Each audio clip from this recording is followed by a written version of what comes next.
안녕하세요. 김호준입니다. 국정원 개혁위가 어제 밝힌 바에 따르면 추명호 전 국정원 국장은 최순실의 비리 사실을 알고도 상부에 보고하지 않았다고 하죠. 추 전 국장과 최순실의 커넥션을 짐작케 하는 대목입니다. 또한 추 전 국장은 이석수 전 청와대 감찰관이 우병우 전 민정수석을 감찰하자 오히려 이 전 감찰관의 동향을 우 전 수석에게 직보했다고 합니다. 추 전 국장과 우병우 전 수석의 커넥션을 여기서는 알 수 있습니다. 남은 건 최순실과 우병우의 커넥션. 최순실이 작성한 우병우 전 민정수석 청탁용 인사 파일이라는 제목의 문건이 올해 2월 특검에 의해 발견된 적이 있습니다. 이 문건에서 우리은행장이 거론이 되죠. 그리고 추 전 국장은 이 문건이 작성되기 한 달 전 우리은행장 비리 첩보를 수집해서 이를 우병우 전 민정수석에게 직보합니다. 최순실의 관심사가 추 전 국장에 의해 수집되고 이게 우병우 전 민정수석에게 직보되고 최순실은 그와 관련한 인사 파일을 우 전 수석에게 보내고 이 정도까지 왔는데 우병우 전 수석과 최순실의 관계를 못 밝혀내면 그건 검찰이 바보거나 아니면 봐주거나 둘 중 하나죠. 그렇기 때문에 다스는 누구 겁니까? 김원준 생각이었습니다.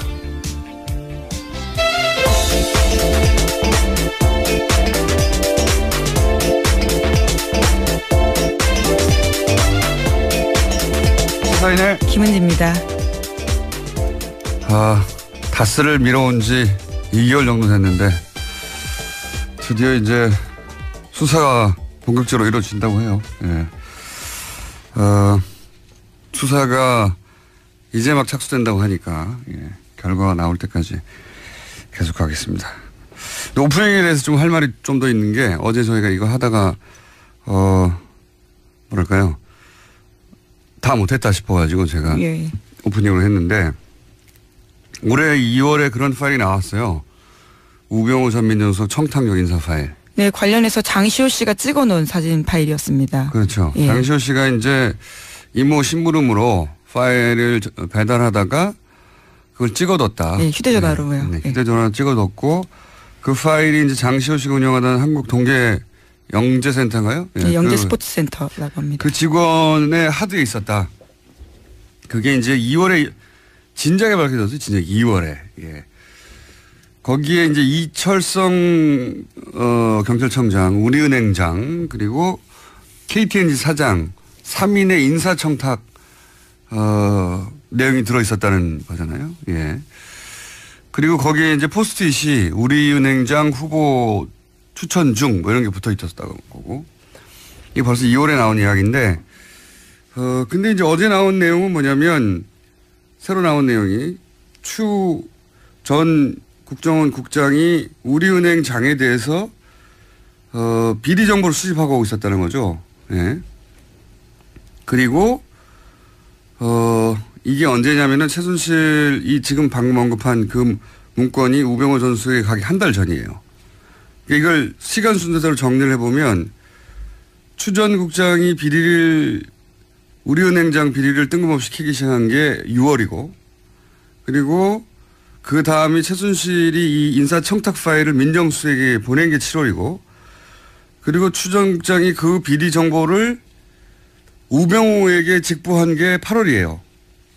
순서대로. 그러니까 이제 이걸 이제 조합해 보면 어떻게 나오냐면 최순실은 추 전 국장을 통해 가지고 자기가 바꾸고 싶은 사람의 딜을 캐라고 하는 겁니다. 그러면 그쪽에서 열심히 딜을 캐요. 그리고 자기가 원하는 사람이 있을 거 아닙니까? 추천 중. 원하는 사람은 민정에 보내서 검증을 하게 하는 거예요. 이 사람 해도 되겠냐고. 그리고 딜을 캔 정보는 우병우 전 수석이 직보를 받아가지고 그걸 합쳐서 자기가 바꾸고 싶은 사람을 예를 들어서 박근혜 전 대통령을 통해서 임명을 하게 한다든가 영향력을 행사하게 한다든가 이런 패턴으로 자기가 원하는 사람을 꽂았던 것 같다 하는 정황이 그림이 이제 처음으로 완성되게 나온 거죠. 순서대로거든요. 일자도 다 따로따로 떨어져 있는 게 아니고. 이 해설을 해주는 것이 없어서 제가 이렇게 된 것 같다. 예, 국정원은 비리를 기계하고 민정에게는 자기가 원하는 사람을 검증하게 한 다음에 그리고 국정원이 직보, 우병우 민정수석한테 직보할 일이 아니잖아요. 특별히 이게. 직보하게 한 다음에 결국은 하자가 없으면 그러니까 직보에서 문제가 비리가 있는 사람이라고 해서 민정수석을 민정수석 쪽에서는 그 사람을 떨궈내게 만들고 자기가 원하는 사람을 박근혜 대통령을 통해서나 그 압력을 통해서 임명하고 이렇게 한 것 같아요. 본인이 대통령이었던 거죠. 국정원과 청와대를 모두 이용해서 정보를 갖고 사람을 심고. 그 추 전 국장이 우병우 전 민정수석에게 직보를 한 이유는 최순실 씨한테는 아무런 그 공권력이 없었기 때문에 직접적으로는 자기가 그걸 보고를 받아봐야 그걸 가지고 누굴 때릴 수는 없잖아요. 그러니까 비리를 캐게 하는 것은 하게 하되 그 비리의 결과는 민정수석한테 보고하게 하는 거죠. 그리고 자기는 원하는 사람을 민정수석한테 보내가지고 검증하게 하고 아주 패턴이 딱 나온 것 같은데 이건 아직 해설한 사람이어서 주시한 내용인데 해설 한번 해봤습니다. 이렇게 된 것 같다. 예, 일자가 나오거든요 지금 6, 7, 8. 자, 첫 번째 뉴스가 오래 걸렸습니다. 첫 번째 뉴스는요? 네, 전직 세월호 특별조사위원회 부위원장의 내부 고백이 있었습니다. 일종의 폭로인데요. 박근혜 전 대통령의 세월호 7시간 행적을 조사하지 말라는 지시를 박근혜 청와대에서 받았다라고 밝혔습니다. 현재 대한법률구조공단 이사장인 이현 씨의 발언인데 어제 국정감사장에서 한 이야기입니다. 그때 이제 당시 새누리당 쪽에서 특조위에 있는 사람들은 특별조사위원회가 아니라 특별방해위원회였어요. 완전히. 조사를 철저하게 방해하는. 근데 그중에서 이제 부위원장이 7시간 행적 조사하지 말라는 지시를 받았다는 건데 이게 이제 미국이나 일본은 국가 정상 일정을 모두 공개하거든요. 분단위로도 공개합니다. 네. 그리고 당일 무슨 특별한 게 없잖아요. 무슨 그 비밀 유지해야 되는 일정이 있었던 것도 아니고 숨길 게 없으면은 이렇게까지 할 이유가 없는 거 아니겠습니까? 당연히. 그냥 뭐 몇 시에 보고받아서 몇 시에 조치하였다. 이러면 될 일인데 특조위 부위원장한테 수석이 둘이 나와가지고 절대로 안 된다고 펄펄 뛰었다는 거는 막아야 했다는 거죠. 막아야. 네, 그래서 실제로 그때 막는 기자회견들을 했었습니다. 막는 역할들을 철저하게 했었었고요. 예. 실행됐습니다. 이게 뭐라고. 예. 이게 뭐라고 막았겠어요. 숨길 게 있었다는 거죠. 예. 실제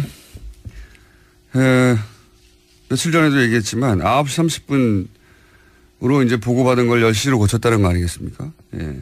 그때는 사실 10시 15분 이 정도 되면 아점 먹을 시간이에요.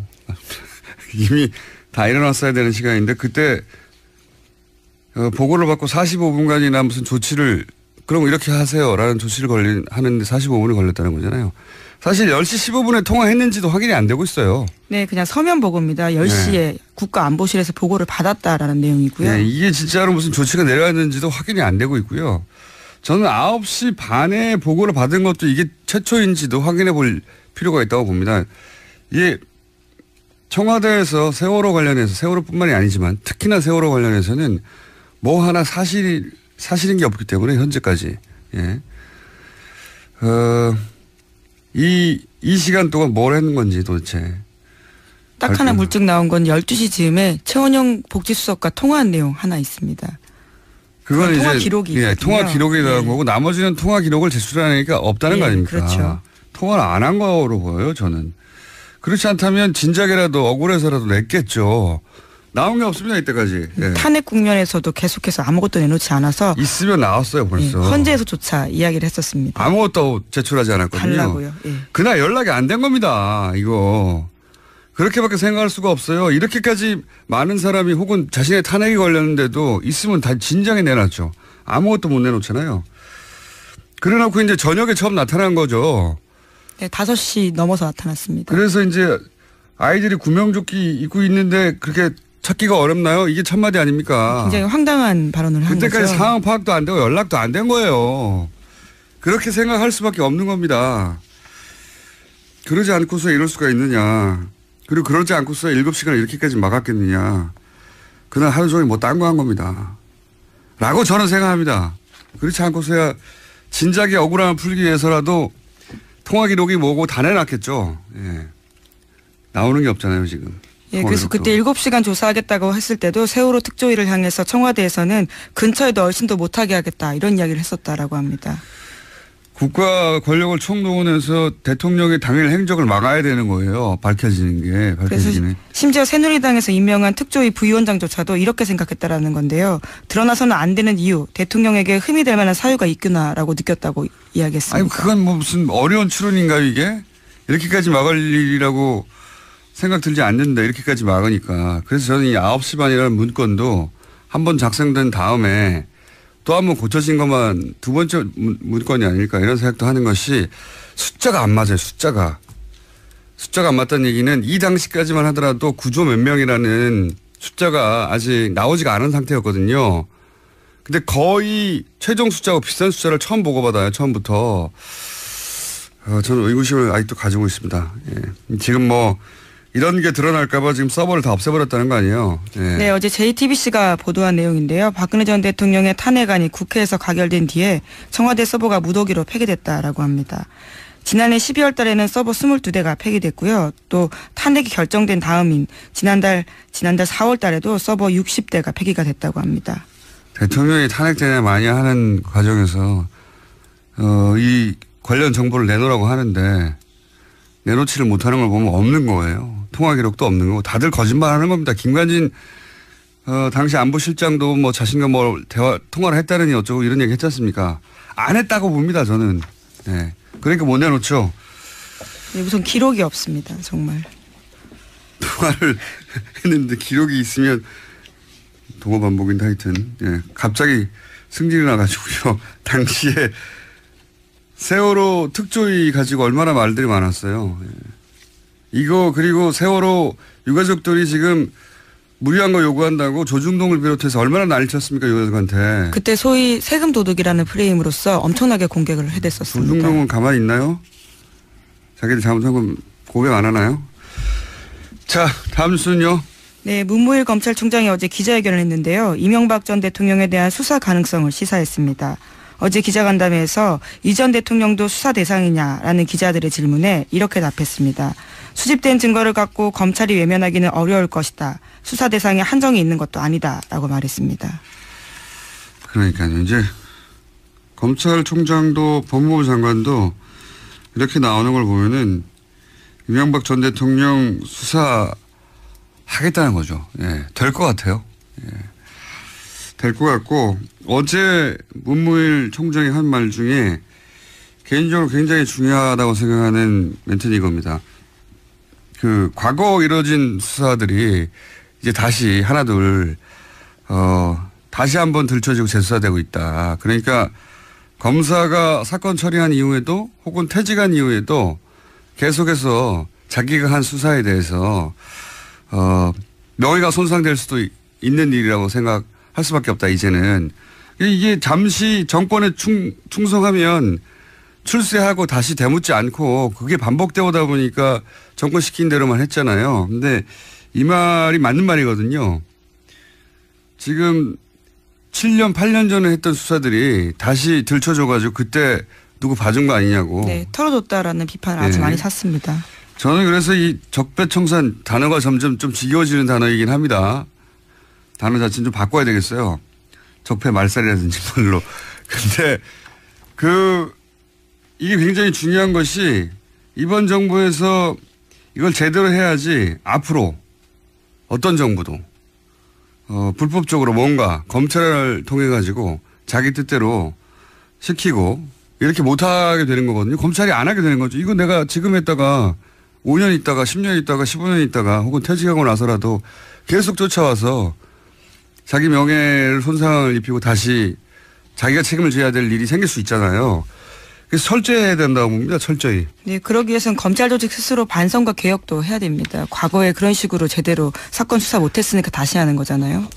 반성을 해야 되는데 네. 예, 당연히 스스로 반성하기는 어렵거든요. 네, 그래서 이 과거에 잘못된 수사들 혹은 뭐 정권이 만들었던 수사들 결과 반드시 다시 되짚어서 뭘 또 하냐고 하는 얘기 하지 말고 다시는 못하게 해야 돼요. 그래서 내가 잠깐 정권에 충성했다가 두고두고 평생을 고생하는구나. 이런 걸 실감해야 그렇게 안 하죠, 이제. 예. 오늘 이렇게 아이템이 진행이 안 되나? 다음 뉴스는 뭡니까? 짧게 할게요. 네, 검찰은 백남기 씨 사건 관련해서요. 700일이 넘은 어제서야 경찰의 물대포가 사망 원인이라고 결론 내렸습니다. 관련해서 경찰 4명을 불구속 기소했는데요. 하지만 함께 고발됐던 강신명 전 경찰청장에 대해서는 무혐의 처분 내렸습니다. 저는 강신명 전 경찰청장이 현장에서 지휘감독을 하지 않았고 그렇기 때문에 직접적으로 법리적으로 이제 적용하기 어렵다는 건 알겠어요. 그런데 지금 700일이 걸렸잖아요. 실제 물대포가 원인이라고 결론 내리는데 그게 700일 걸리는데 전 경찰청장이 역할을 했어요. 당연히 어떻게든 막았겠죠. 이거에 대한 책임을 물어야 된다고 봅니다. 예. 이 당시 현장 지휘감독 책임을 물을 수 없는 거는 따지고 보면 그럴 수도 있어요. 없었고 도의적인 책임이나 뭐 지휘감독의 책임 묻기 직접적으로 어울 수는 있는데 그걸 막은 건 이 양반한테 책임을 물어야죠. 예.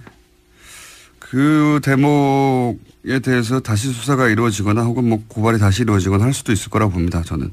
지금은 이제 지휘감독에 대한 책임을 물었다고 보면. 네, 예. 하지만 당시 최고 지휘부이긴 했습니다. 강신명 전 청장 같은 경우에. 그래서 뭐 예를 들어서 최고 지휘부로서 책임을 지고 사퇴한다 뭐 이런 책임을 보통 묻긴 하는데 그게 아니라 법적인 책임을 물을 때 어떻게 700일이나 걸렸느냐. 예. 이 책임은 저는 전 경찰청장이 져야죠. 예. 그 대목에 대해서는 누군가가 또다시 그 질문을 하게 될 거라고 봅니다. 다음 뉴스는요. 네, 지난해 10월 달에 고용주 방송문화진흥회 이사장이 김기춘 전 대통령 비서실장과 호화 골프 회동을 했다라는 보도가 나왔습니다. 이 과정에서 고 이사장 등은 김영란법 위반을 했다라는 의혹도 제기되는데요. 어제 MBC 노조에서 기자회견을 했습니다. 김영란법보다 더 중요한 거는 최순실 게이트가 올라올 때 김기춘 전 비서실장이 MBC 관계자들을 따로 만났다는 거죠. 핵심은. 예. MBC에서는 최순실 관련 보도가 거의 안 나왔죠. 예. 네, 찾아보기 힘들었습니다. 정말. 그런 상관성이 있지 않겠는가 하는 의혹을 가질 만한 내용이고요. 다음 뉴스는요. 네, 박근혜 정부 초기 국군 기무사령부가 김관진 국방부 장관이 인사 독점한다라는 보고서를 청와대에 올렸다라고 합니다. 그러면서 장관 교체가 최선의 방안이다라는 내용도 있다고 하는데요. 더불어민주당의 이철희 의원이 열람한 문건 내용입니다. 특히 이명박 정부에서 정치권의 영향력자들이 군 인사에 개입해서 인사기강의 문란이 자초되고 있다라는 내용도 있습니다. 김관진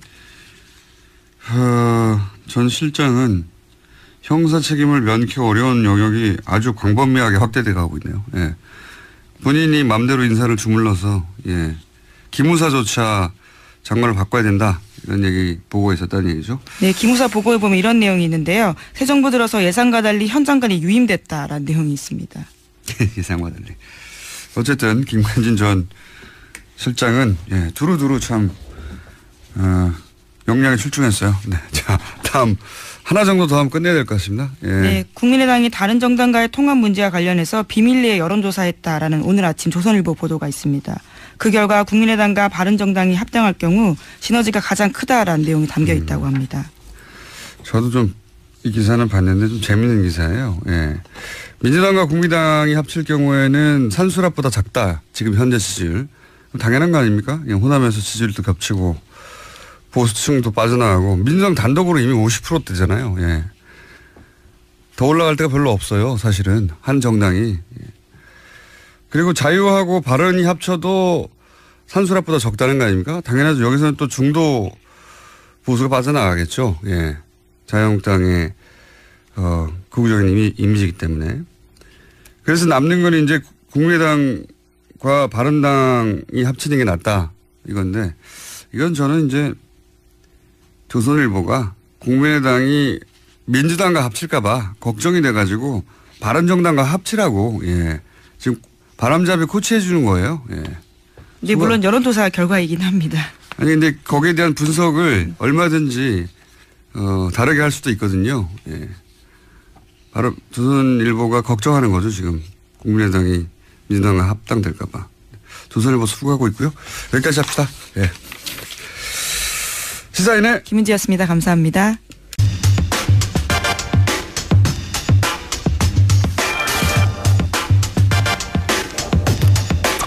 어제 이어서 박용진 의원 다시 나오셨습니다. 안녕하십니까. 너무 자주 나오죠. 안녕하세요. 박용진입니다. 저희가 연속으로 스튜디오 직접 출연하시는 분은 최초입니다. 영광입니다. 전화 연결은 한 적이 있는데 직접 연속으로 왜냐하면 이 사안을 이 포털이나 이런 데서 크게 보도를 안 하고 있어요. 안 해요. 예. 다른 언론들도요. 눈만 껌뻑껌뻑 하고 있어요. 굉장히 중요한 사안인데 제가 보기에는 그렇습니다. 이게 정말 삼성의 힘인 건지 아니면 사안의 중요도가 떨어져서 그런지 근데 저희는 사안이 대단히 중요하고 크다. 왜냐하면 지금 의원님 말씀대로 그게 제대로 밝혀지고 나면은 조 단위의 세금이 들어오는 거 아닙니까? 네. 그리고 그만큼의 처벌이 삼성한테 갈 것이고 굉장히 중요한 사안인데 그리고 처음으로 밝혀낸 건데 이게 보도를 안 해줘가지고요. 근데 저희라도 떠들라고요. 이제 더 중요한 건 우리는 93년도 이후부터 금융실명제가 되고 있다. 완벽하게 시행되고 있다고 알고 있었어요. 그런데 그렇게 되고 빼고. 있지 않잖아요.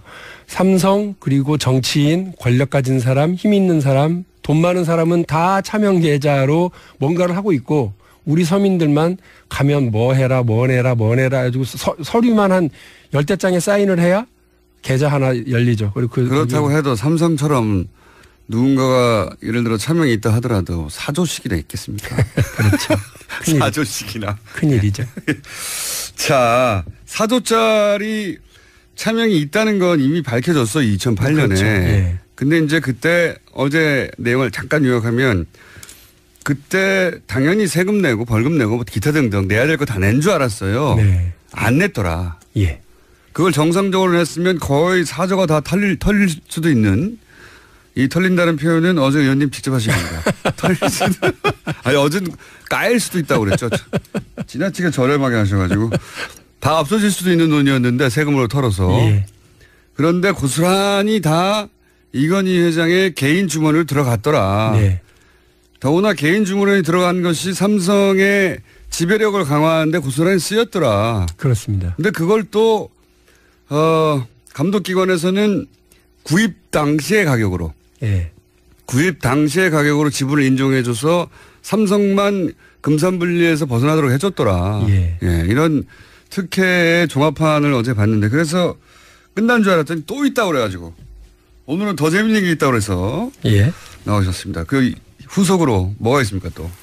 일단 뭐 확인할 거는요. 삼성이 지금 기자들을 대상으로 해서 우린 세금 낼 거 다 냈다 이렇게 얘기를 하고 있는 걸로 제가 파악을 했어요.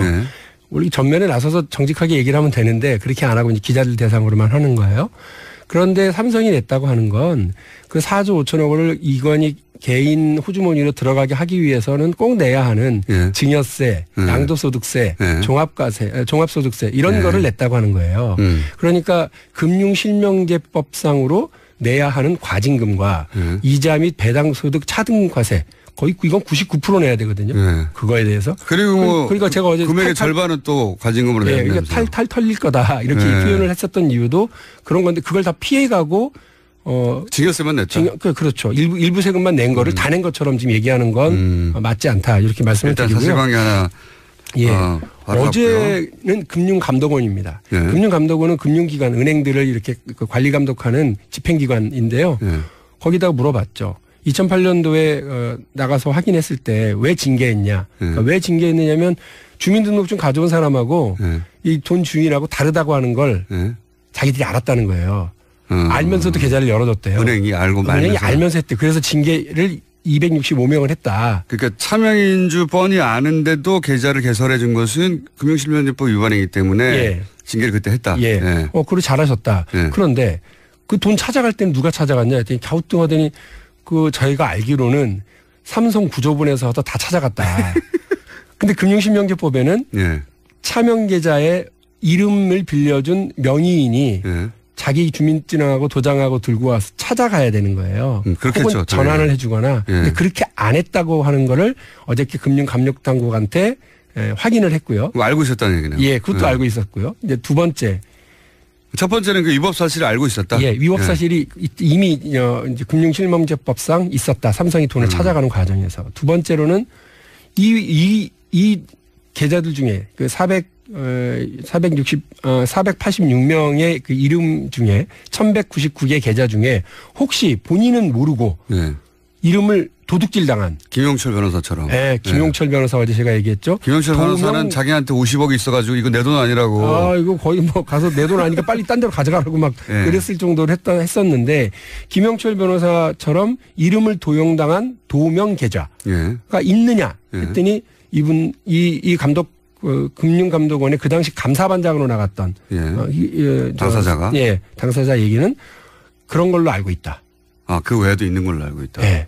김용철 건 분명하고 더 웃긴 건 제가 어제 기사를 찾아보니 2007년 12월 12일 날 금융위원회가 김용철 계좌는 이름을 도용당한 도명 계좌임을 확인해요.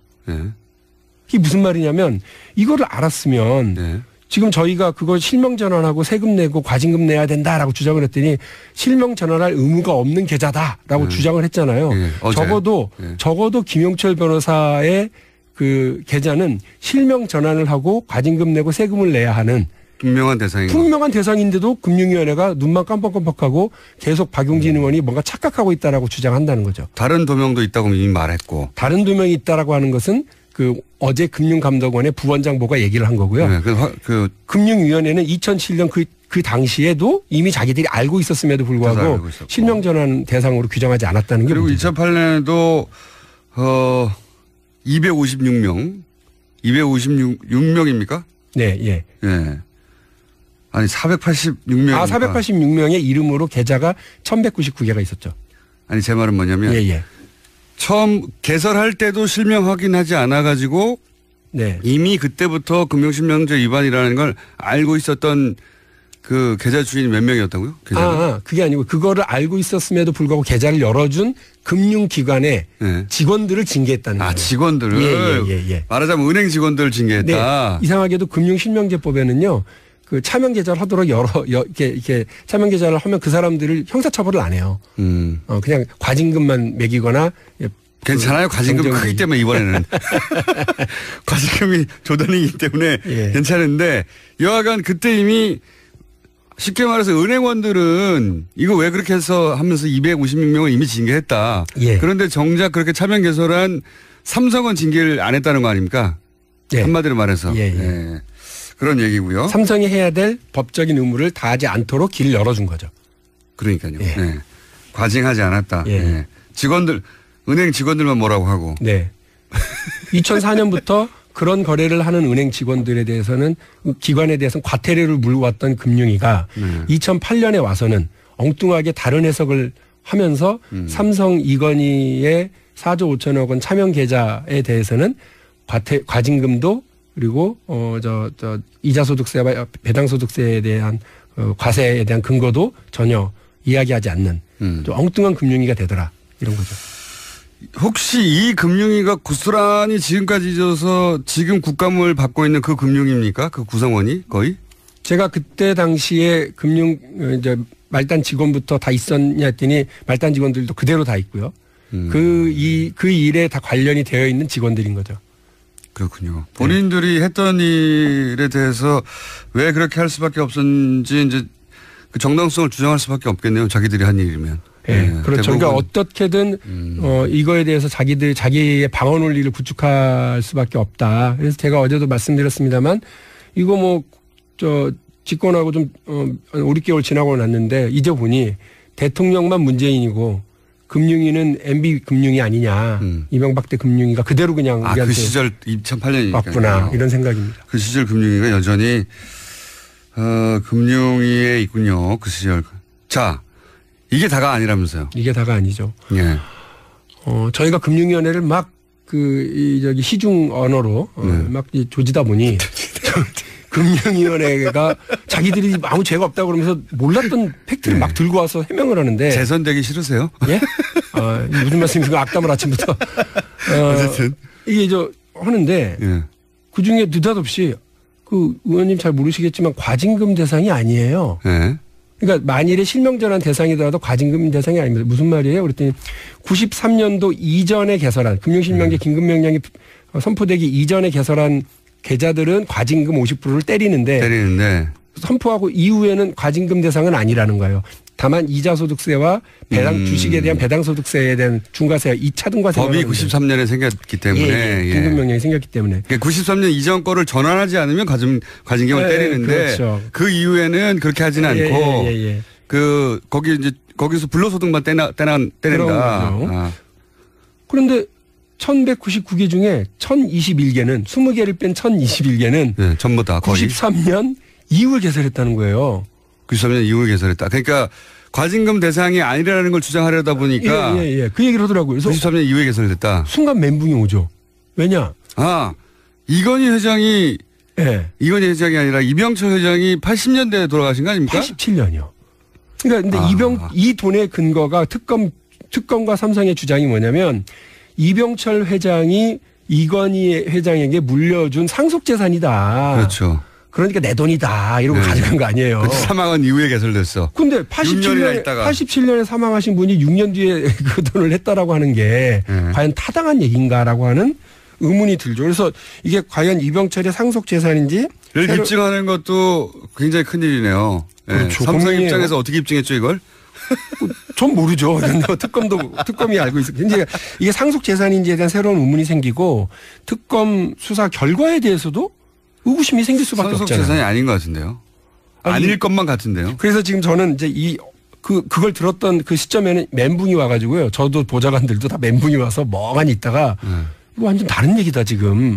여전히 그럼에도 불구하고 93년 이후에 개설을 했더라도 이자 소득세, 배당 소득세는 살아있다. 그럼 6년이나 있다가 상속을 했다는 건가요? 사망한 이후에? 고민이 많으셨나 봐요. 이거 참. 그러니까 자 정리를 하면. 잠깐만요. 예? 그때 당시에 삼성의 영업이익이 얼마였습니까? 파악을 해봐야 되는데요. 삼성전자도 조 단위 이상으로 뭐 영업이익이나 이런 게 올라오는 건 아주 최근의 얘기예요. 그렇죠. 그러니까 87년이면 30년 전이라서 아마 삼성그룹 전체를 다 합쳐도 영업이익이 1조가 안 될 거 아닌가 이런 생각이에요. 근데 그때 4조짜리 통장 이름 정체를 알 수 없는 금액이 있었다는 거 아닙니까? 이거는 비자금으로 분류해야 되는 거 아니에요? 그래서 그때 당시에도요. 김용철 변호사도 이건 삼성의 비자금이다. 따라서 횡령과 배임이다. 회사 재산을 그렇죠. 빼돌린 거다라고 얘기를 하고서 고발을 했는데 결과는 비자금 그러니까 구속을 면할 수 없는 비자금 횡령 배임도 벗어나고 또 돈을 다 털릴 수밖에 없는 금융실명제도 벗어난 거고 그냥 비자금을 합법적으로 상속재산으로 만들어 그게 특검의 결과라고 해서 비난이 많았어요. 굉장히 친절한 특검이었어요. 그렇게 돼버렸죠. 그래서 삼성에 대한 특검이 아니라 삼성을 위한 특검인 거 아니냐라는 비난도 그때 있었던 걸 기억하실 거예요. 비자금일 것 같은데요. 어떻게 사망하고 나서 6년 있다가 그 돈을 은행에 집어넣으면서. 근데 이게 회사 돈에 대한 비자금 횡령 배임 이런 거는요. 정말 세요, 형이. 그래서 이 부분과 관련해서 어떻게든 빠져나가려고 했을 텐데 제가 이거를 뭐 그냥 방송에서 이렇다고 단정할 수는 없고요. 어쨌든 이러한 새로운 상황에 맞춰서 새로운 진실의 퍼즐을 하나하나 맞춰나가려고 하고 있어요. 알겠습니다. 또 나오셔야 될 것 같은데. 제가 봐서는 뭐 고정으로 가지 않을까. 참고로 조지다가 표준어긴 합니다. 그런가요? 국회에서는 이게 영업에 쓰는 영업이란다. 우리 업무에 쓰는 언어이긴 해 우리끼리. 저렴하긴 하지만 앞으로 자주 써주세요. 표준어니까. 이거 굉장히 중요한 건을 지금 겨우 끄트머리를 잡았을지도 모른다는 생각이 들어요. 어쨌든 저는 이제 그 말은 꼭 하고 싶어요. 이제 금융위원회가 금융실명제라고 하는 참 좋은 법안을 안정적으로 운영하고 정착시키는 역할을 해야 되는데 뜻밖으로 차명거래 촉진법으로 지금 해석하고 널리 장려하고 있다라고 하는 점에서 씁쓸하기 그지없고 일반인한테는 안 되고 삼성 돼야지 되는. 대통령만 문재인이고 여전히 우리 관료들은 이명박 박근혜 시절에 살고 있는 건 아니냐라고 하는 분노도 치밀어 오르고요.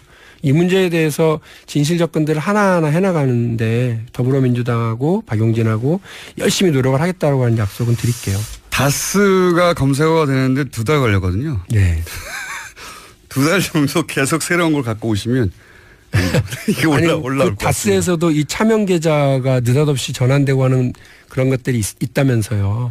있다고 하네요. 그래서 이 문제와 관련해서 저는 금융위원회가 금융실명제를 제대로 정착시키는 데 역할을 안 한 게 못하고 있는 게 혹시나 정치 권력과의 관계, 돈 많은 사람들과의 어떤 그런 부분에 있어서 제대로 된 공무원의 역할을 못하기 때문은 아니냐라고 하는. 굉장히 부드럽게 말씀하시네요. 어제 좀 너무 세게 얘기했다는 얘기도 있어서요. 약간. 자, 네. 더 가져와 주세요. 더. 예. 네. 배가 고픕니다. 쭉쭉 파겠습니다. 네. 큰 고구마가 하나 걸린 것 같습니다. 자, 지금까지 박용진 의원이었습니다. 감사합니다. 네, 고맙습니다.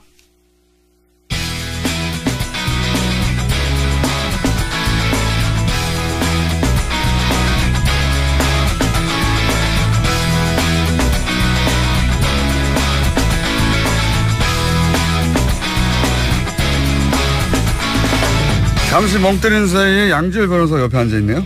네, 안녕하세요. 네. 뉴스공장의 출장기사. 고정 시간은 없고 부르면 언제든지 오는 출장기사 네. 양지열입니다. 양지열 변호사는 저희가 참 고마운 게요. 무슨 말을 뭔가 하려고. 구멍이 났다. 게스트가 구멍이 났다든가 연락이 갑자기 안 된다든가 늦었다든가 그러면은 전화하면은 즉시 달려옵니다. 중요한 얘기 해야 되는데 할 얘기 많은데 이런 바로 달려가지고 예. 도대체 이분은 TBS 옆집에 사나 싶을 정도로 TBS에 관해서 중요한 얘기를 해야 되니까 오늘 쓸데없는 얘기로. 그것도 그 신속한 정도가 어마어마하게 신속해요. 전화하면 바로 뭐 5분 이내에 달려옵니다. 네. 마치 전화만 기다리는 것처럼. 자백했잖아요. 출장 기사라고 이미 뭐 더해. 제가 보기에는 퀵이 배달해 주는 것 같아요. 어디 있든 간에. 엄청나게 빨리 달려옵니다. 자. 네. 그래서 저희 제작진이 항상 고마워하는 양지열 변호사님. 네, 공장장은 아끼지 않는. 네. 네. 저는 무시하고 있는 양 언니. 예. 양 언니 괜찮아요.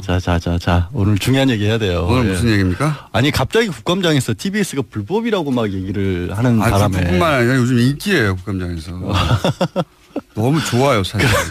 너무 좋아하지 마요. 너무 좋아하니까 아니, 지금 자꾸 화제가 올라서 TBS 이렇게 찍힌 거 아니야. TBS 사장님은 정말 고독스러우시겠죠. 피감기관으로서. 근데 저는 떠나면 그만이죠. 그래 문제만 이렇게 놓고 다 잘라라 나를 떠나면 그만이다. 문제만 이렇게 놓고. 그런데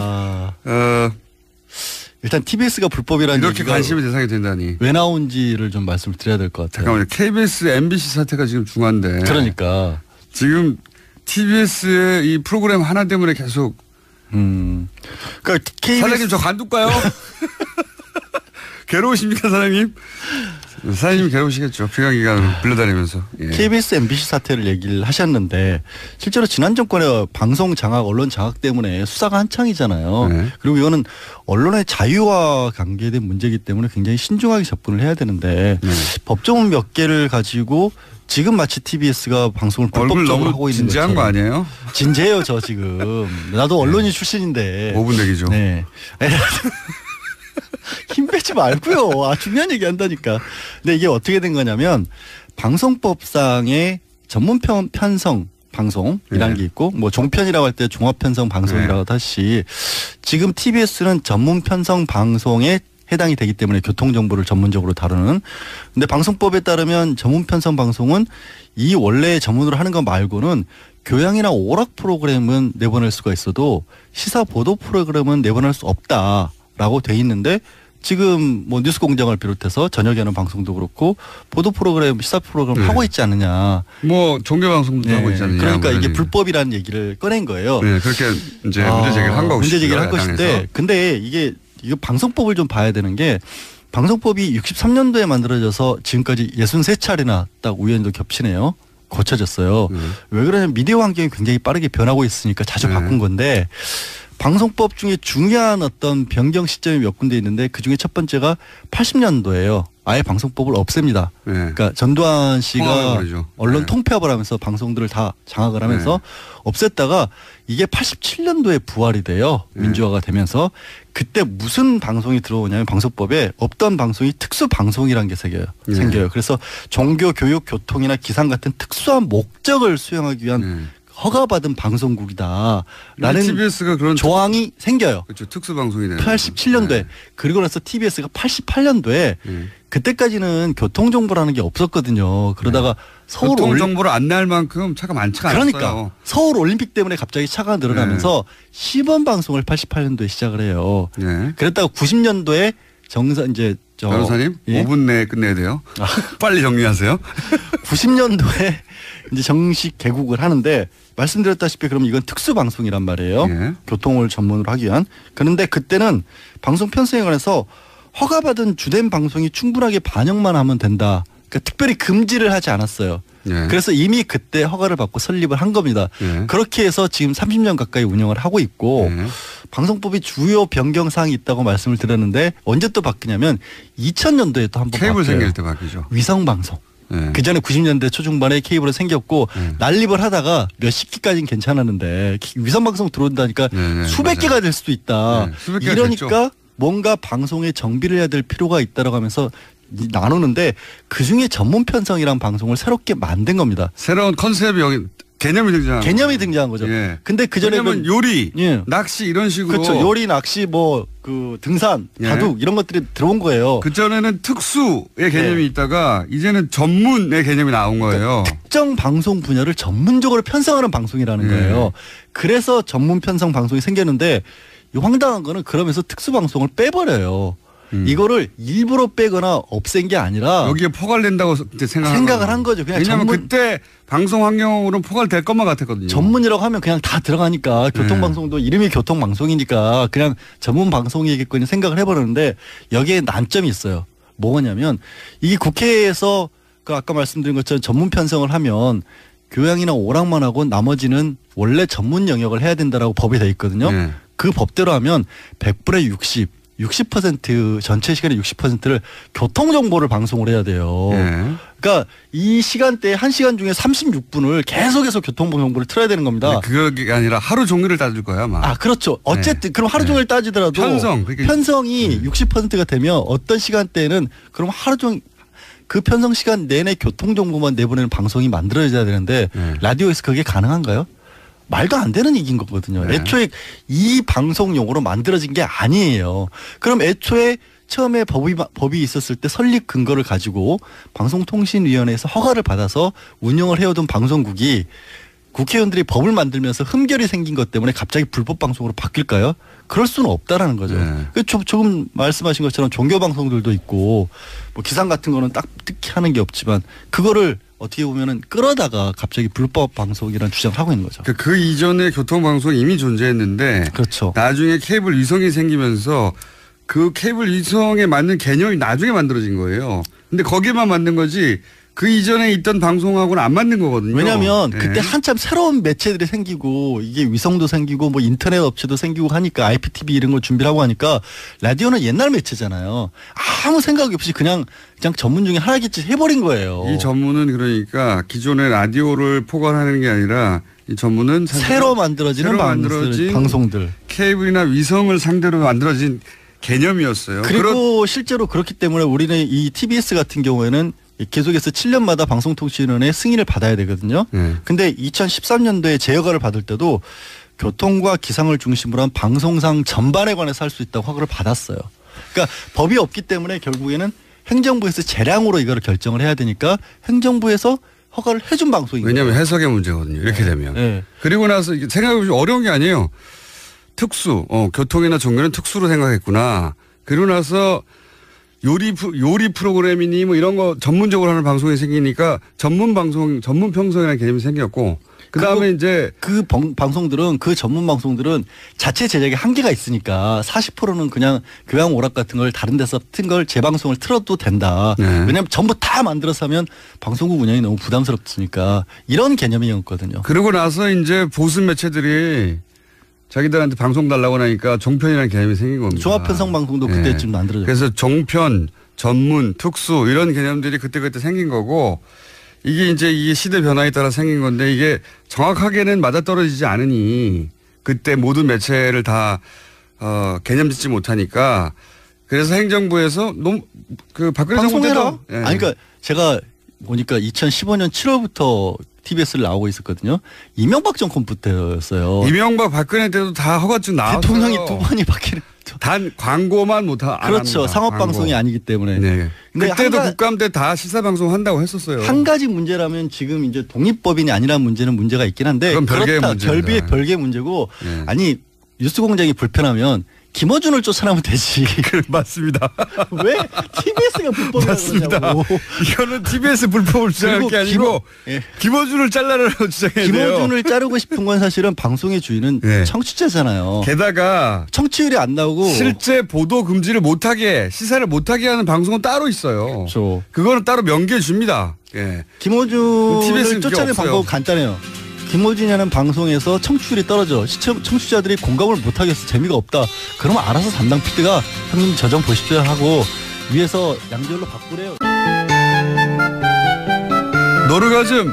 네, 이 제목 참 잘 정했습니다. 저희가 정한 게 아니고 한 달여 가까이 여러 가지 이름으로 전전하다가 여기에 정착했습니다. 정의당 노회찬 원내대표 나오셨습니다. 안녕하십니까? 네, 안녕하십니까? 저희가 이제 의원님 나오시기 전에 의원실에서 연락이 안 오거든요. 나오실 거기 때문에. 근데 오늘은 긴급 연락이 왔습니다. 무슨 연락이 왔습니까? 후원금이 너무 없다고 지금. 의원님은 잘 모르시는데, 의원실에서는 지금 큰일 났다고. 아니, 근데 의원님은 원래 후원금 잘 차지 않습니까? 아, 그렇죠. 뭐 해마다 채우죠.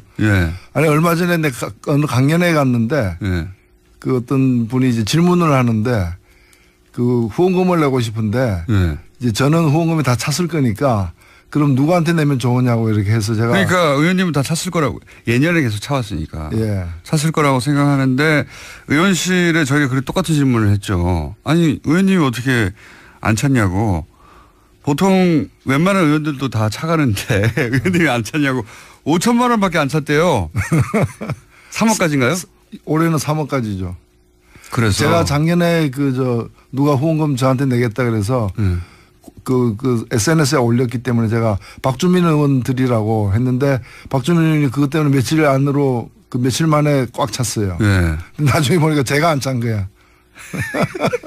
안 찬 정도가 아니라 5천만 원밖에 안 됐는데 또 올해 의원실 얘기로는 심상정 후보가 대선에 출마했기 때문에 글로 다 몰아줬는데 지금 크게 후회하고 있다고.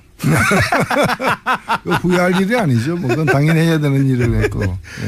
벌써 10월인데. 맞아. 후원금이 부족하면은 차비가 없으면 휘발유 못 넣으면 이제 뉴스공장 나오기가 좀 쉽진 않겠네.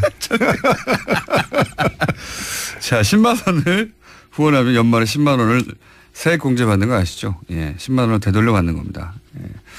계좌는 저희가 말씀드릴 수 없고요. 의원실에 문의해 주시고. 하여튼 갑자기 뜬금없이 의원실에서 큰일 났습니다. 연락이 와서.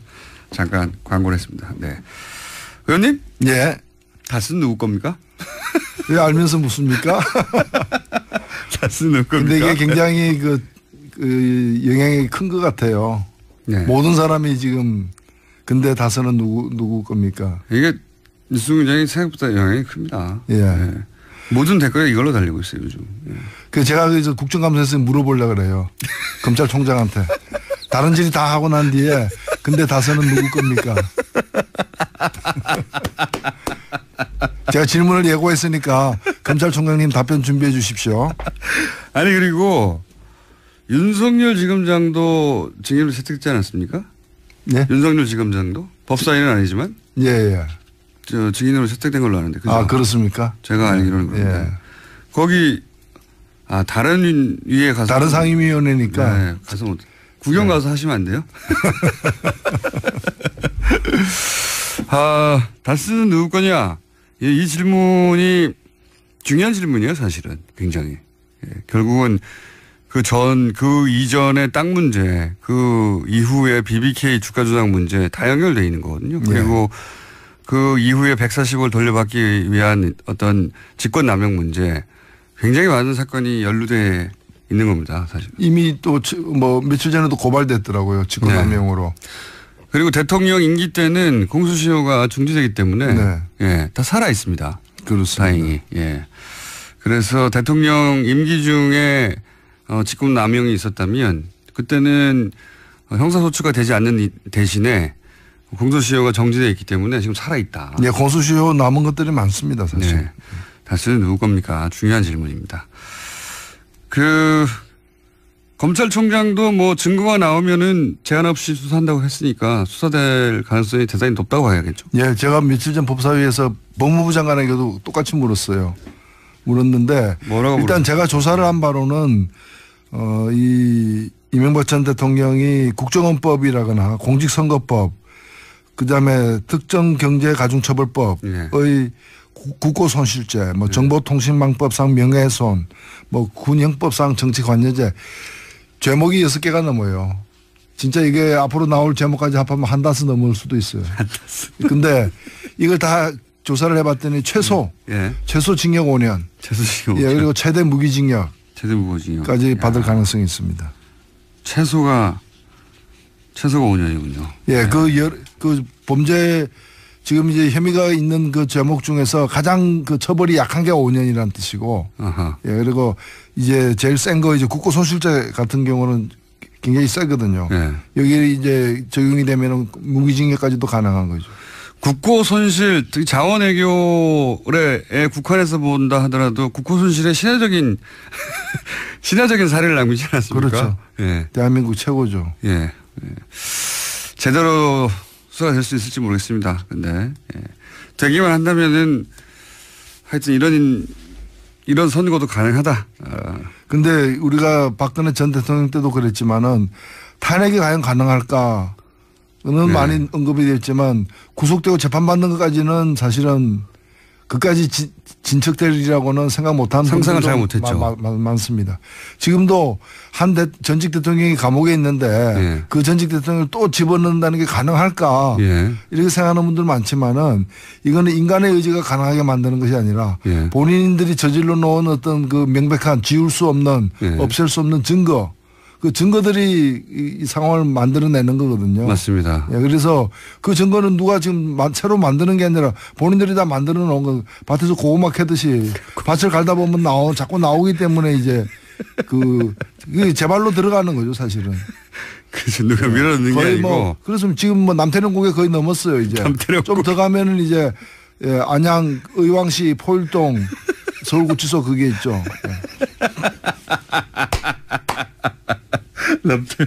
남태령 고개를 넘었다고 합니다. 예. 남태령 고개를 넘었다고 하고. 실제, 지난번 이미 2008년에 특검이 있었지 않습니까? 예. 2007년이었나요?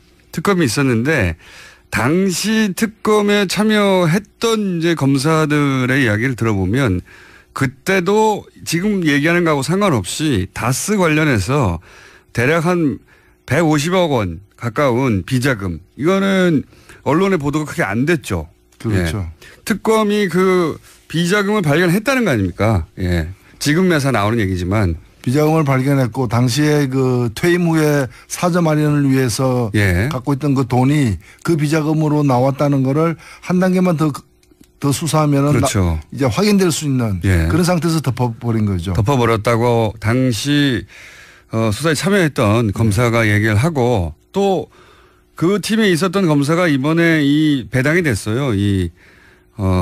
다스 관련해 가지고 그러니까 파면 나오게 돼 있는 겁니다. 그때 그렇죠. 이미 자빠졌네요. 네, 저 스튜디오 뒤쪽에 있는 음악 장비가 하나 있는데 언론 탄압이죠.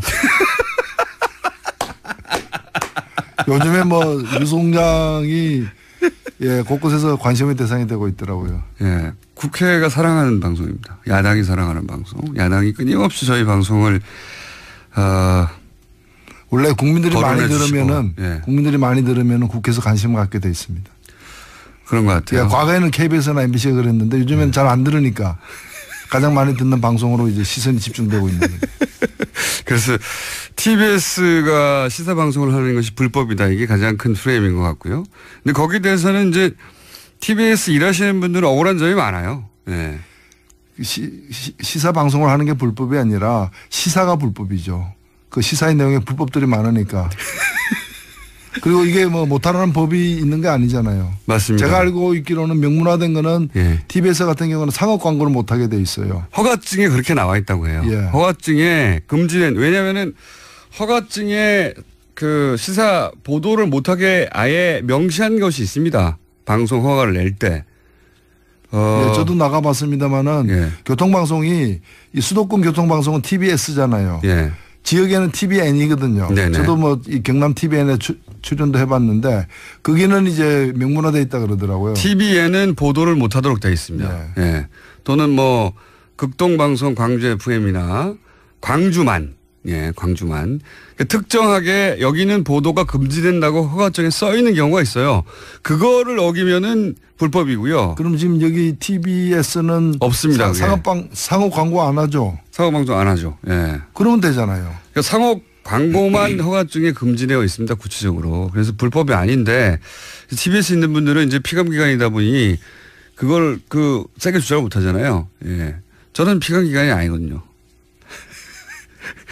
네, 사실관계를 말씀드립니다. 네. 그렇다. 네. 근데 이제 그걸 TBS를 문제 삼는 건 저 때문인데 그냥 저를 욕하세요. 그냥 저를 욕하시면 됩니다.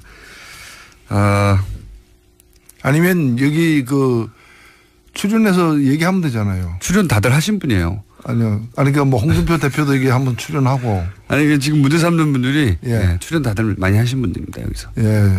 불법 방송에 출연하신 거죠. 주장에 의하면. 자, 하여튼 국회에서 뉴스 공장의 인기가 날로 높아가고 있습니다. 하루 만에 끝날 줄 알았더니 계속하고 있고요.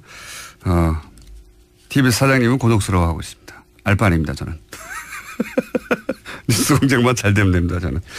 자, 박근혜 전 대통령이 이제 정치보복이라고 자신은 이제 20년을 받든 30년을 받든 상관 않겠다고. 네.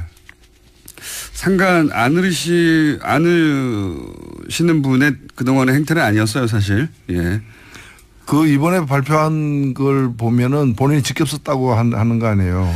근데. 믿기진 않습니다만 저는. 예. 네. 너무 고급한 어휘들이 사용해가지고. 일단 한마디로 요약하면 나는 무죄다, 이거. 그렇죠. 나를 적시적으로. 두 마디로 하면은 이제 최순실은 유죄다. 나는 무죄다. 이렇게 돼요. 속았다는 거 아닙니까, 본인이. 그렇죠. 예, 한 사람에 대한 믿음이 상상조차 하지 못한 배신으로 되돌아왔다. 그러니까 최순실이 유죄이면 확실하다. 그러나 나는 무죄다. 그 누구로부터 부정한 청탁을 받거나 들어준 사실이 없다라는 거잖아요. 예. 나는 무죄다라고 얘기하면서 이제 향후 재판부는 재판부의 뜻에 맡기겠다. 예. 재판은. 그 얘기는 이제 나는 무죄니까 너가 뭐라고 너는 아마 나를 유죄로 할 것 같은데 예. 나는 뭐 마음으로는 승복하지 않겠다라는 거죠. 예. 그러니 밖에서 나를 지지하는 분들은 더욱 더 떠들어달라 이런 얘기도 거기에 행간에 들어있는 거죠. 그러니까 네. 저를 믿고 지지해 주시는 분들이 있고 언젠가는 반드시 진실이 밝혀질 것이다. 그러니까 자기를 믿고 지지해 주는 분들이 있어야 된다는 거죠. 예. 계속 있어달라 이제 계속 있어달라. 예. 지금 국회에서도 그래서 단식도 하고 그러잖아요. 네, 한 분 단식하고 계시죠. 네. 8일째인데 뉴스가 그렇게 보도가 안 돼서 좀 안타까워요. 예. 계속 중계를 해줘야 되는데. 그러고 보니까 저희가 그분 인터뷰하러 가야 되겠네요. 쓰러지시기 전에. 해 주실려나 모르겠는데. 전화번호를 알아내서 무작정. 전파의 남용 아닙니까? 반성하겠습니다. 예. 네. 반성하도록 하겠고요. 박근혜 전 대통령이 이렇게 한다고 해서, 자유한국당에 지금 통합으로 막 달려가는 속도가 주춤해질까요? 가긴 가겠죠. 가긴 갈 것 같아요. 약간의 영향은 있는데, 네. 뭐, 날이 흐리고 비가 좀 오는 정도이지, 가긴 가겠죠. 지금 그렇게 계획을 갖고 있는 것 같습니다. 자유한국당 쪽에서는 최소한 10명 이상을 바랄 테고요. 12명이 돼야지 계속 얘기해왔지만 본인들의 뜻대로 정부가 하는 거를 국회 선진화법에 따라 모조리 막아설 수 있기 때문에 저는 12명 이상을 바랄 것 같은데 바른정당에서 그렇게 두 자릿수가 갈 수 있을까요? 한 번에 가진 못할 겁니다. 한 번에 가지 못할 것이다. 예. 그러니까 이제 아마 한 번에는 작으면 5명, 많으면 9명 네. 그 사이로 갈 것 같고, 그러니까 뭐 기차가 시간대마다 기차가 다 있다라고 이제 생각을 하고 있으니까 상황을 지켜보면서 그 다음에 가거나 할 또는 명분이 더 좀 만들어지면 가거나 이럴 사람들이 있기 때문에 한 번에 다 가지는 못할 것이다. 저는 자유한국당에서는 처음부터 두 자릿수 되지 않더라도 막 대여섯 명 넘어가면 그다음부터는 그 바른정당이 버티지 못할 거라 이런 전략을 생각하고 있을 거라고. 그렇죠. 많이 안 오면 안 받거나 이러지는 않을 거예요. 그러니까요. 좀만 와더라도 한두 명이 아니라 한두 명은 모르겠지만 대여섯 명 이상 오면 흔들리게 돼 있다 이렇게 생각하고 그렇죠. 초반에 빨리 그 대여섯 명 이상을 빼내기 위해서 노력하겠죠. 예. 그렇죠. 지금 그런 거 말고 자기들이 뭐 할 수 있는 일이 없다고 생각하는 거니까요. 김무성 전 대표는 가장 심하게 당시 새누리당을 공격하고 나왔는데 제가 보기에는 가장 앞장서 있는 것 같아요. 되돌아가는 길에 이제.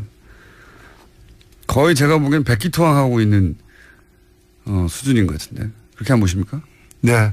제가 가장 앞장서 있죠. 예. 분위기를 잡아서 끌고 나가려고. 네. 예. 그러는 것 같고. 왜 그럴까요? 왜? 제가 비행기에서 한번 만난 적이 있는데 뭐 몇 달 전입니다만은 그 지역에 있는 그 당원들 특히 이제 그 지방선거에 나가려고 하는 사람들 이런 사람들이 지금처럼 나누어져 있는 상태에서는 전혀 가망이 없기 때문에 아우성이다라는 그런 얘기를 하시더라고요. 그걸 뭐 나올 때부터 알았을 텐데요. 네, 그렇죠. 그러니까 어찌 보면은 사실 그 자유한국당도 그렇고 바른정당도 그렇고 이제 박근혜 그 친박 세력을 갖다가 청산하자. 그래야만 산다 정도의 문제의식으로 이제 사실은 그것이 안 받아들여지니까 나오게 된 거지 않습니까? 그러니까 이제는 이제 박근혜 대통령 정도가 출당이 된다면은 그럼 다시 들어갈 수 있다라는 거죠. 그리고 이 자유한국당 자체가 영남 지역에서의 그 최대 여전한 기득권이거든요.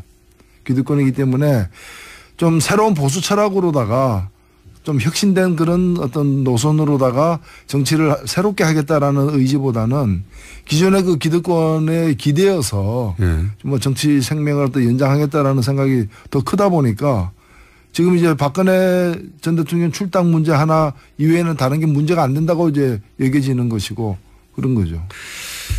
이런 것도 있는 것 같습니다. 원래 김무성 전 대표가 나온 것은 유승민 대표로 대선을 치르겠다는 계획이 아니라 반기문 전 사무총장과 뒤에서 이제 밀어주는 걸로 추정되는 이명박 전 대통령의 힘, 이 두 힘의 조합으로 본인이 이제 대권을 만들어낸 사람이 되고 나중에는 내각제에서 총리가 되겠다 이런 구상이었던 걸로 저는 생각을 하는데 이명박 전 대통령도 지금 코가 석자고 반기문 전 총장은 이제 정치적으로 아웃되다 보니까 본인 혼자의 힘으로 할 수 있는 없는 것 같다라고 판단한 것 같아요. 예, 당시에 사실은 지난 1월 상황을 이제 다시 돌아가 보면 그때까지만 하더라도 살아 있었던 이 목표 개념이 뭔가 하면 제3지대라는 거예요.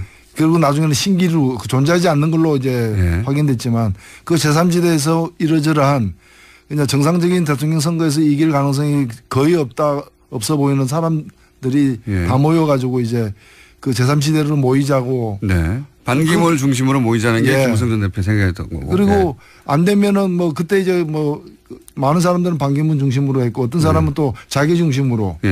자기가 그래도 그 출마하려고 선언까지 해놓고 출마 안 한 분들이 몇 있잖아요. 그렇죠. 이런 분들은 이제 반기문 안 되면 그 다음 대안은 자기다. 라고 생각하는 사람도 있고 그러면서 그들의 어떤 공동의 이익을 보장하는 방식을 개헌으로 해가지고 이제 이원 집정제 정도로 해가지고 권력을 갖다 공유하는 그런 걸로 하려고 했는데 그 제3지대가 결국에는 팔이 끈끈이가 된 거 아니에요. 그게 달라붙은 사람은 다 이제 현실에서 이제 무력화되는. 김종인 전 대표도 이제는 거론조차 되지 않고 있습니다. 그렇게 많이 거론되다가. 그래서 이제 본인이 기댔던 구상들 혹은 기댔던 인물들 세력이 다 날아가다 보니까 혼자서 할 수 있는 게 없다. 이렇게 생각한 게 아닌가 생각이 듭니다. 그러니까 본인의 정치 역량의 한계도 이제 자각한 것 같고. 근데 사실 그렇게 해서 지금 자유한국당으로 간다고 다시 살아날까요? 본인의 힘이. 자유한국당이 과연 다시 살아날 것인가가 의문입니다. 그래서 이제 아니 그 구명정인 줄 알고 올라탔는데 그게 보니까 난파선이고 이제 배에 구멍이 나 있더라 이렇게 될 수도 있는 거죠. 박근혜 전 대통령은 출당이 되긴 되겠죠? 예, 그거는 뭐 거의 지금은 그래서 이제 출당까지 뭐 험악하게 해야 되느냐. 네. 본인이 혹시 나가실 수는 없을까요? 라고 이렇게 연락을 하고 있는 것 같습니다. 그게 이번 주에 이루어지고 있는 일이라고 봐야죠. 본인이 혹시 나갈 수는 없을까요? 다소 공손하게 네. 예. 그렇게 물어봤는데 박근혜 전 대통령이 나는 그런 생각 없다. 나 지금 내 코가 석자다. 이러고 있는 상황이고요. 그래서 그렇죠. 예. 좀 부드럽지는 않겠지만 그래도 출당을 해버릴 것 같다. 예. 그렇지 않고서는 바른정당에서는 단 한 사람도 오지 못할 뭐 명분 자체가 너무 없어서 아마도 박근혜 전 대통령 출당하는 게 이렇게 힘들고 큰일이다 만든 다음에 출당시킨 다음에 이제 자 했으니 와라 이렇게 만들려고 하겠죠. 예, 출당을 스스로 나가는 것보다 출당하는 게 사실 자유한국당에서는 뭔가 이렇게 청산을 한 것처럼 보여지는 면이 예. 뭐 바람 불어가지고 휴지가 날아가는 것보다는 손으로 집어가지고 휴지통에 넣는 식으로 이제 그렇게 청소한 것 같잖아요. 그러면 뭔가. 청소한 것 같잖아요. 청소한 것 같잖아요. 이제 남은 거는 자 그렇게 바른정당 내부의 분들도 인정하고 있으니까요. 사실상 이렇게 분당 수준으로 탈당이 되고 나면 그러면 바른정당 남은 분들하고 소위 자강파하고 국민의당의 안철수계하고 어떻게든 연대나 결합을 모색할 것이다. 이런 얘기 있지 않습니까? 그 가능성은 어떻게 보십니까? 조선일보는 제발 그래달라고 하는 바람인 것 같던데 국민의당이 혹시라도 다수가 민정을 할까 봐. 가지 않겠다라고 생각하는 분들 이른바 그 자강파. 예, 바른정당. 바른정당 내 자강파들은 다시 또 분석해 보면은 친국민의당. 예. 그 국민의당과의 뭔가의 어떤 관계 모색으로 적극적으로는 통합, 그 소극적으로는 어떤 공동 교섭단체 구성 예. 이런 방식으로다가 그 활로를 개척하고 싶어 하는 분들이 있고 예. 또 다른 한편으로는 충분한 시간을 갖고서 자유한국당의 변화를 지켜보자. 예. 들어가긴 들어갈 건데 지금은 아니다. 네, 아니다라는 거죠. 네.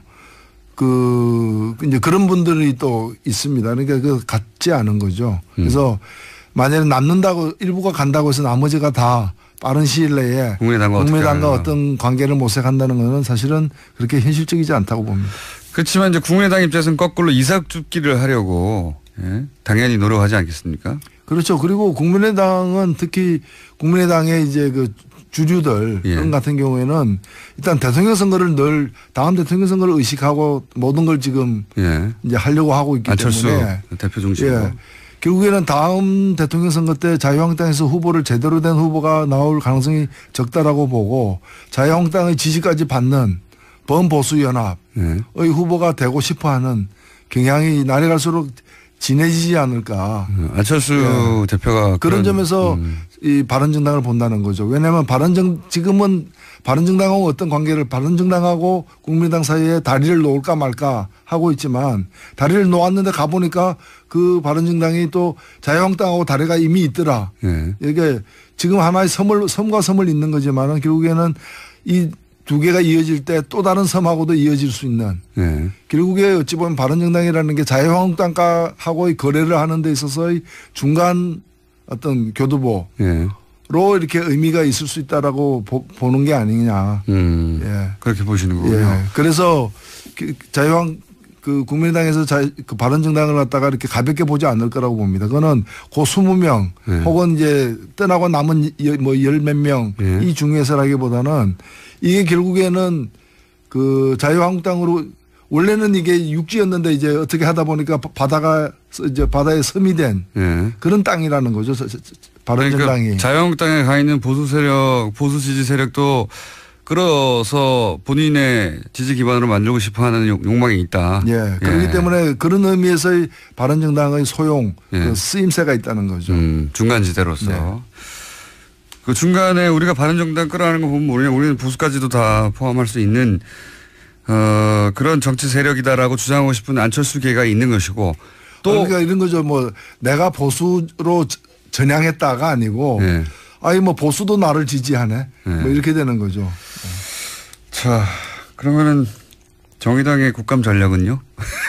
저희들은 촛불 국감입니다. 촛불 국감. 예, 저희들은 우리 촛불을 들었던 우리 국민들이 이게 나라냐라고 외쳤을 때 여러 가지 우리나라의 어떤 적폐라거나 또는 잘못된 정책 노선 등을 이제 시정하고 싶어 하는 그런 요구들이 이제 팽배했던 것이고 네. 그걸 관철하는 그런 국감이 돼야 된다 이렇게 생각하고 지금 준비를 하고 또 그렇게 하고 있습니다. 혹시 그 정의당에서 혹시 이것은 히트 상품이 될 것이야 하고 숨기고 있는 비장의 무기 있습니까? 네, 원래 그런 건 미리 얘기 안 합니다. 그런데 이제 분야라도 어떻게 해요? 어느 상임위에서 나올지. 예, 지금 뭐 국방이라거나 또는 우리 심상정 의원이 활약하고 있는 정무위원회라거나 또는 이정미 의원이 활약하고 있는 환경노동위원회 다 있어요. 예, 다 네. 있죠. 그 다음에 무엇보다도 이제 그 법사위. 예. 대표님이 활약하고 계신. 예, 그래서 굉장히 저희들은 나름대로 선전하고 있다 봅니다. 이제 국감이 아주 초반기 3분의 1 네. 정도 지나고 있는 상황이어서. 아직 근데 국민들의 관심을 확 끌어당길 만한 사안이 터진 게 없어요. 보통 국감에서 이 정도 되면 한두 건은 터지는데 아직은 안 터지나요? 예, 이번 지금 국감이 묘한 것이 대개 보면은 이제 여당이 수비하고 야당이 공격하는데 네. 지금 보면은 그 과거 정권의 어떤 문제가 더 많이 드러나고 있기 때문에 네. 여당이 공격하고 야당이 수비하는. 맞습니다. 저희들은 야당이지만 또 이 공격 대열에 서 있는 거죠, 같이. 맞습니다. 여당이 공격하고 야당이 수비한다. 여기서 야당은 이제 자유한국당이죠, 주로. 네, 수비한다. 맞는 이야기네요. 특이한 국감입니다. 자, 국감 전략을 약 30초 가량 들어봤고요. 시간이 벌써 다 가버렸네요. 예, 항상 시간이 짧습니다. 노회찬 대표님이 지금 준비하시고 있는 한방 이거 언제 나옵니까? 예, 기다려 보십시오. 예, 조만간 곧 나옵니까? 예, 대검찰청에서 예. 터뜨리겠습니다. 다선은 누구 겁니까? 다선은 누구 겁니까? 자, 오늘 여기까지 듣겠습니다. 지금까지 정의당의 노회찬 원내대표였습니다. 감사합니다. 네, 감사합니다. 자, 불친절한 AS. 오늘은 양지열 변호사에 관한 문자들이 좀 왔네요. 5분 대기자라고 했더니 워낙 섭외하면 즉시 달려오시는 분이라 이런 문자가 왔습니다. TBS 사옥 우측에 핑크색 작은 텐트가 하나 있는데 거기 사시는 거 아니냐고. TBS 당직실에 사시는 거 아니냐고. 예. 당직실에서도 이렇게 빨리 오질 못해요. 일어나고 세수하고 가야 되기 때문에 이미 세수하고 대기한다는 거죠. 예. 항상 감사함을 느끼고 있습니다. 예. 그래서 저희는 섭외가 잘 안 되거나 또는 게스트가 늦게 올 때 걱정을 하지 않습니다. 자동으로 1번으로 다 저장이 되어 있기 때문에. 예. 그리고 TBS 불법. 예. 그냥 김어준이 미운 거죠. 이런 문제가 많습니다. 맞습니다. 제가 미운 겁니다. 그리고 박용진 의원에 대해서는 박용진 의원의 호를 정해주셨네요. 많은 청취자분들이. 조지다 박용진. 어감은 좋지 않습니다만 기억에는 확 남습니다. 조지다 박용진. 표준어입니다. 국어사전에 따르면 호되게 때리다. 예, 이런 뜻입니다. 자, 그리고 역시 노회찬 원의 코너에도 문자가 많이 왔습니다.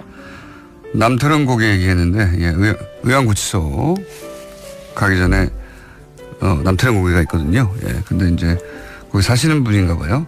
거기는 내리막이 심해서 금방 의왕에 도착합니다. 노회찬 의원님이 후원금이 없다니요. 어떻게 후원하나요? 그거는 노회찬 의원실에 문의해 주세요. 저도 몰라요. 예. 의원실에 문의해 주십시오. 여기까지 하겠습니다.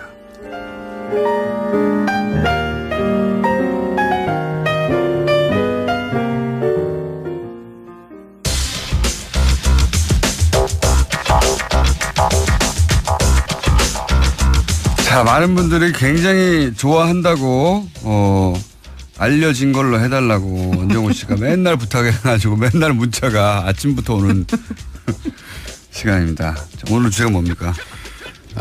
저 이그노벨상이라고 있어요. 압니다. 저도. 네. 재밌는 상이죠. 이그노벨상은 이그노벨이라는 이름 자체가 영어로는 불명예스러운. 그렇죠. 예. 이그노블. 예, 이그노블인데 이제 네. 노블 LE를 뒤집어 가지고 말장난을 한 거죠. 그렇죠. 노벨에서 LE를 뒤집으면 노블이 되니까. 그렇죠. 거기서 이제 이그 노블. 네. 네. 이런 명예스러운 노벨상을 패러디한 상인 거죠. 패러디죠. 네. 근데 재밌는 상이고 이게 이제 나름 권위가 있어요. 이쪽에서. 이미 27년의 권위를 자랑하고 이 바닥에서는 이제 과학자들도 실제로 많이 참여해서 시상 및 수상을 하는 그런 행사가 돼 있습니다. 한마디로 말해서 뭘 별걸 다 연구했어 이런 거죠. 그런 거죠. 보통 이제 노벨상 발표 한 1, 2주 전에 미리 김 빼는 거죠. 김 빼고 선제적으로 발표를 하게 되는데 조건, 그러니까 수상 어떤 사람한테 상을 주느냐. 할 수도 없거나 해서도 안 되는 업적을 이룬 사람에게 이게 공식적인 이제 자기네들의 모토입니다. 게다가 상도 여러 개 분야에서 줘요. 10개 분야에서 수상을 지금 하고 이게 있죠. 한 사람한테 주고 마는 게 아니라 나름 체계가 잡혀 있습니다. 여기가. 그렇습니다.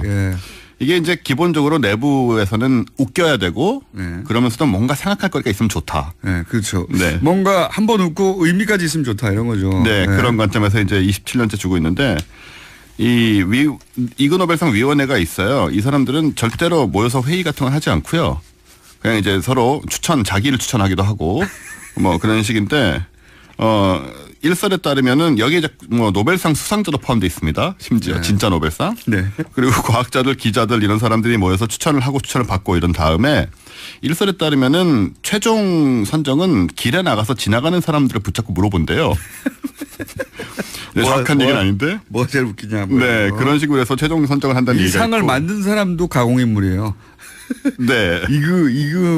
무슨 이그나시우스 노벨 이런 사람인데 이 사람은 이제 알프레드 노벨 진짜 노벨상을 제정한 사람의 친척이긴 합니다만은 이분의 유산으로 이 상을 창립했다고 주장하고 있습니다. 이 사람들은. 하지만 이제 전혀 근거가 없는 가공인물이에요. 네, 유산도 아마 없을 것으로 생각이 되고 그래서 이제 매년 수상자를 선정을 하죠. 이렇게. 근데 올해 이제 수상이 이루어진 거죠 또. 올해 누가 받았습니까? 올해 이제 10개 받았지만 재미있는 것만 소개를 해드리면 예전에 기억나는 게 노벨상을 받은 사람이 이 상도 받은 사람이 있어요. 그렇습니다. 그것도 이제 얘기를 드릴 겁니다. 알겠습니다.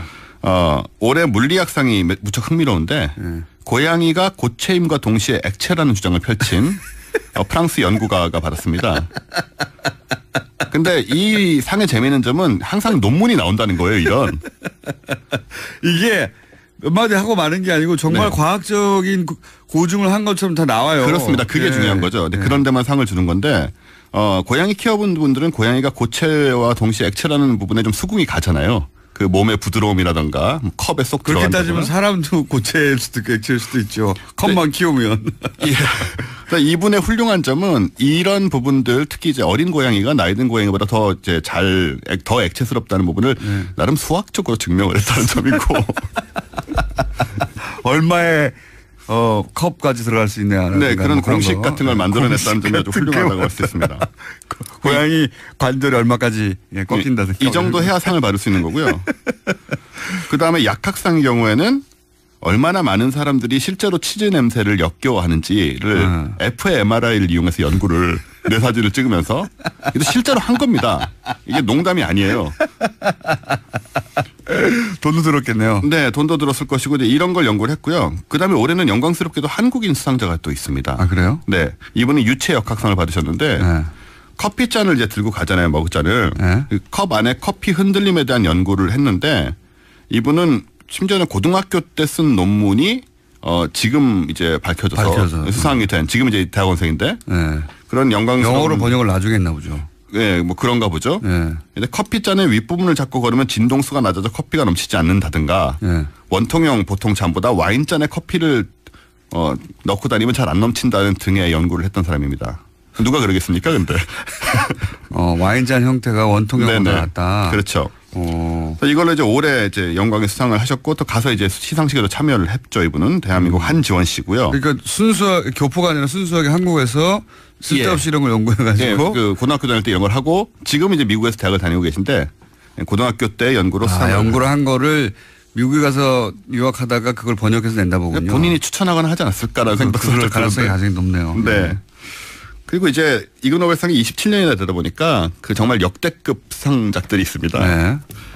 굉장히 재밌는 건데 작년에 작년에 수상한 것 중에 팔다리에 가짜 염소다리를 장착하고 4다리로 걸어서 알프스 초원에 가서 염소들 사이에서 3일을 산 사람이 있어요.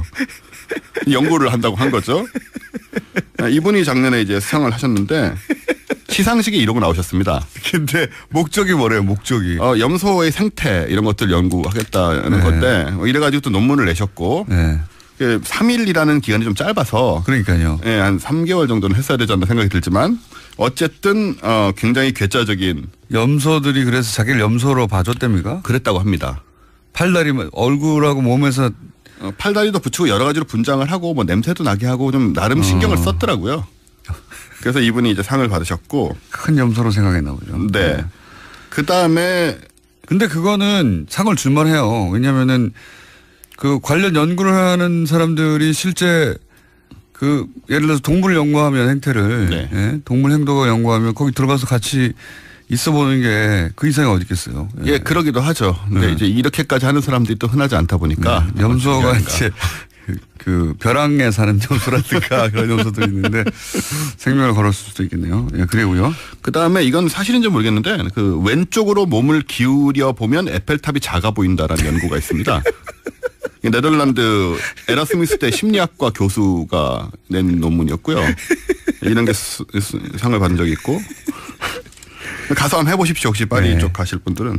그런데 이분 이런 주장하는 분들은 자기 나름의 논리적이고 과학적인 증거를 갖다 대요. 그럼요. 논문이 나온 거니까요.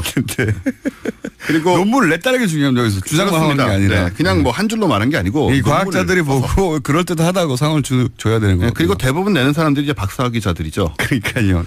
그리고 심심한 거죠. 심심한 거. 이건 저도 굉장히 궁금했던 건데 60년간 하루도 빠짐없이 왼손 손가락만 관절을 꺾음으로써 손가락 꺾기가 관절염을 유발하지 않는다는 것을 밝혀낸 미국의 의사가 있습니다. 이분의 위대한 점은 60년 동안 오른손 손가락 관절은 절대로 꺾지 않아서 대조군을 형성했다는 거죠.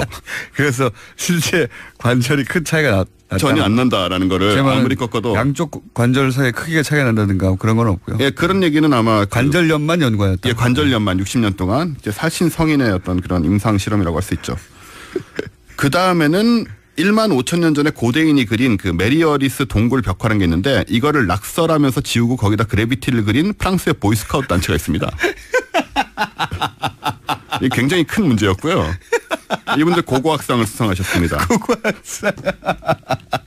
15,000년 전에 그 그림을 지우고 그래비티를 이렇게 그렸어요. 15,000년 후에 평가받을 수 있겠네요. 그렇습니다. 아니 그거는 잡혀갔을 것 같은데. 뭐 아마 사법 처리가 되지 않았을까. 이건 형사 범죄가 아닌가 싶은데. 문화재를 파손하는 거 아닙니까? 네, 그렇습니다. 그리고 이제 아까 말씀하신 그 이그 노벨상을 받고 또 노벨상을 받은 분. 정말로 존재한다는 건데 물리학자 안드레 가임이거든요. 이분이 2000년에 이그 노벨상 받은 거는 자석을 이용한 개구리 공중 부양 실험이었어요. 뭐 때문에 했는지 모르지만 말만 들어도 이 상을 받을 만하죠. 자석을 이용한 개구리 공중부양. 근데 10년 후에 스카치 테이프로 그러니까 흑연에서 우리가 그래핀이라고 하는 그 탄소 섬유 있습니다. 탄소 나노튜브 같은 거 만드는 그런 건데 이게 이제 탄소 분자 한 60개 정도 결합되는 거거든요. 원자가. 요거를 하나씩 벗겨내는 게 흑연 같은 데서 너무 어려워요. 그래서 최첨단 기술이 다 실패했는데 이분이 하신 건 뭐냐면 스카치 테이프를 이렇게 개털 뜯어내듯이 스카치 테이프로 붙여가지고 뗐더니 이게 하나씩 떨어지는 거예요. 이 분자가. 그래서 너무나 쉽고 엉뚱한 방법으로 이걸 실제로 하는 방법을 만들어내서 이걸로 노벨상을 받으셨습니다. 진짜 노벨상을. 그러니까 발상이 다른 사람이 그렇습니다. 기존에 그 소위 하던 대로 해서 안 된 거를 이뤄낸 거죠. 원래 과학이 그래야 하는 거거든요, 사실. 저는 그렇게 생각합니다. 네. 과학은 대부분 이게 우리나라 과학도들이 최근에 그 과학 그 수학 방식이 잘못된 것이 따지고 보면 과학은 상상의 영역이에요.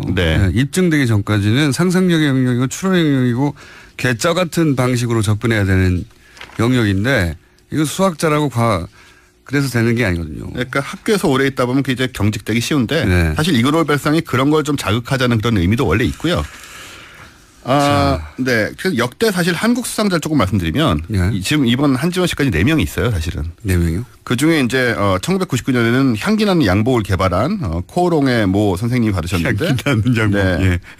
이분은 이제 길게 수상 소감을 직접 가셔서 수상 소감 말씀하시다가 지루하다고 이제 중간에 꺼지라고. 네, 그런 일도 있었고요. 그다음에 2000년도에 경제학상을 통일교회 고 문선명 교주께서 받으셨는데 왜요? 대규모 결혼식을 성사시켜서 경제적인 어떤 그 절약을 했다라는 의미였습니다. 결혼 비용을 네. 네. 세계적 규모로 그렇습니다. 절약한. 2011년에 수학상은 우리의 1992년에 휴거 소동이 있었습니다. 그랬죠. 그때 이제 다미선 교회라는 곳에 이장님 목사님이 네. 휴거가 된다고 해서 뭐 사진 뭐 TV가 생중계를 하고 난리가 났었는데. 그랬었죠. 네. 이분이 2011년에 뒤늦게 수학상을 받으십니다. 왜요? 수학적 추정을 할 때는 조심해야 된다라는 걸 세상에 일깨워준 공로입니다.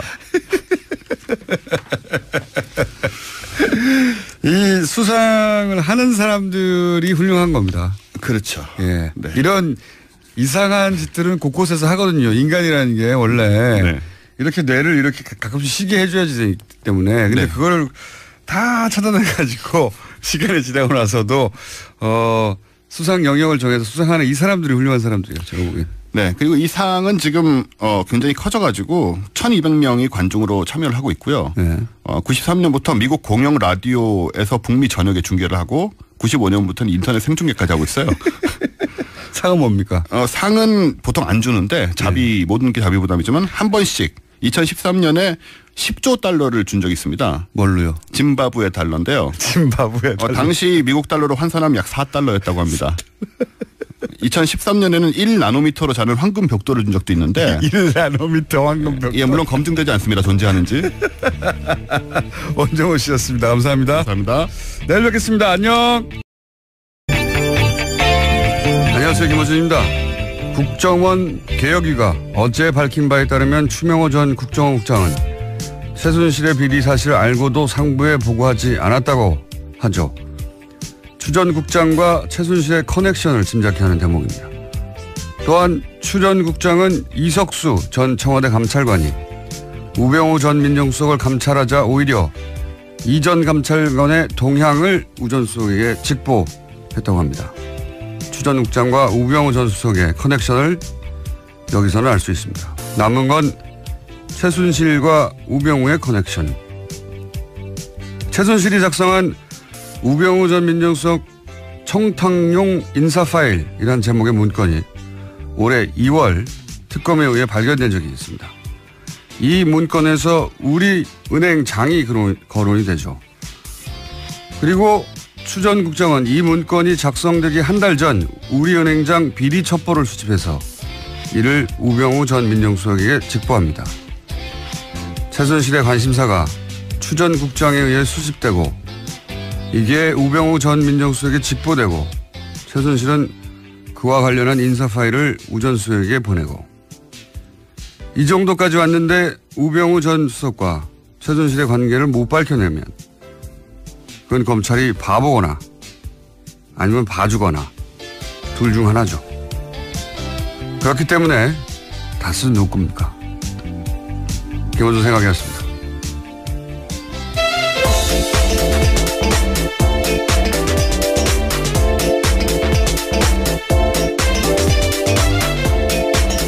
시사인의 김은지입니다. 다스를 미뤄온 지 2개월 정도 됐는데 드디어 이제 수사가 본격적으로 이루어진다고 해요. 예. 수사가 이제 막 착수된다고 하니까 예. 결과가 나올 때까지 계속 가겠습니다. 오프닝에 대해서 좀 할 말이 좀 더 있는 게 어제 저희가 이거 하다가 뭐랄까요 다 못했다 싶어가지고 제가 예. 오프닝으로 했는데 올해 2월에 그런 파일이 나왔어요. 우병우 전 민정수석 청탁용 인사 파일. 네, 관련해서 장시호 씨가 찍어놓은 사진 파일이었습니다. 그렇죠. 예. 장시호 씨가 이제 이모 심부름으로 파일을 배달하다가 그걸 찍어뒀다. 네, 휴대전화로요. 네, 휴대전화로 찍어뒀고 그 파일이 이제 장시호 씨가 운영하던 한국 동계 영재센터인가요? 네, 영재 스포츠센터라고 합니다. 그 직원의 하드에 있었다. 그게 이제 2월에 진작에 밝혀졌어요. 진작 2월에. 예. 거기에 이제 이철성 경찰청장, 우리은행장 그리고 KTNG 사장 3인의 인사청탁 내용이 들어 있었다는 거잖아요. 예. 그리고 거기에 이제 포스트잇이 우리은행장 후보 추천 중 뭐 이런 게 붙어 있었다고 거고. 이게 벌써 2월에 나온 이야기인데 근데 이제 어제 나온 내용은 뭐냐면 새로 나온 내용이 추 전 국정원 국장이 우리은행 장에 대해서 비리 정보를 수집하고 있었다는 거죠. 예. 그리고 이게 언제냐면은 최순실이 지금 방금 언급한 그 문건이 우병우 전 수석에 가기 한 달 전이에요. 이걸 시간 순서대로 정리를 해보면 추 전 국장이 우리은행장 비리를 뜬금없이 캐기 시작한 게 6월이고 그리고 그 다음에 최순실이 이 인사청탁 파일을 민정수석에게 보낸 게 7월이고 그리고 추 전 국장이 그 비리 정보를 우병우에게 직보한 게 8월이에요. 순서대로. 그러니까 이제 이걸 이제 조합해 보면 어떻게 나오냐면 최순실은 추 전 국장을 통해 가지고 자기가 바꾸고 싶은 사람의 뒤를 캐라고 하는 겁니다. 그러면 그쪽에서 열심히 뒤를 캐요. 그리고 자기가 원하는 사람이 있을 거 아닙니까? 추천 중. 원하는 사람은 민정에 보내서 검증을 하게 하는 거예요. 이 사람 해도 되겠냐고. 그리고 뒤를 캔 정보는 우병우 전 수석이 직보를 받아가지고 그걸 합쳐서 자기가 바꾸고 싶은 사람을 예를 들어서 박근혜 전 대통령을 통해서 임명을 하게 한다든가 영향력을 행사하게 한다든가 이런 패턴으로 자기가 원하는 사람을 꽂았던 것 같다 하는 정황이 그림이 이제 처음으로 완성되게 나온 거죠. 이 순서대로 보니 일자도 다 따로따로 떨어져 있는 게 아니고 이 해설을 해주는 것이 없어서 제가 이렇게 된 것 같다. 국정원은 비리를 캐게 하고 민정에는 자기가 원하는 사람을 검증하게 한 다음에 그리고 국정원이 직보 우병우 민정수석한테 직보할 일이 아니잖아요. 특별히 이게 직보하게 한 다음에 결국은 하자가 없으면 그러니까 직보에서 문제가 비리가 있는 사람이라고 해서 민정수석을 민정수석 쪽에서는 그 사람을 떨궈내게 만들고 자기가 원하는 사람을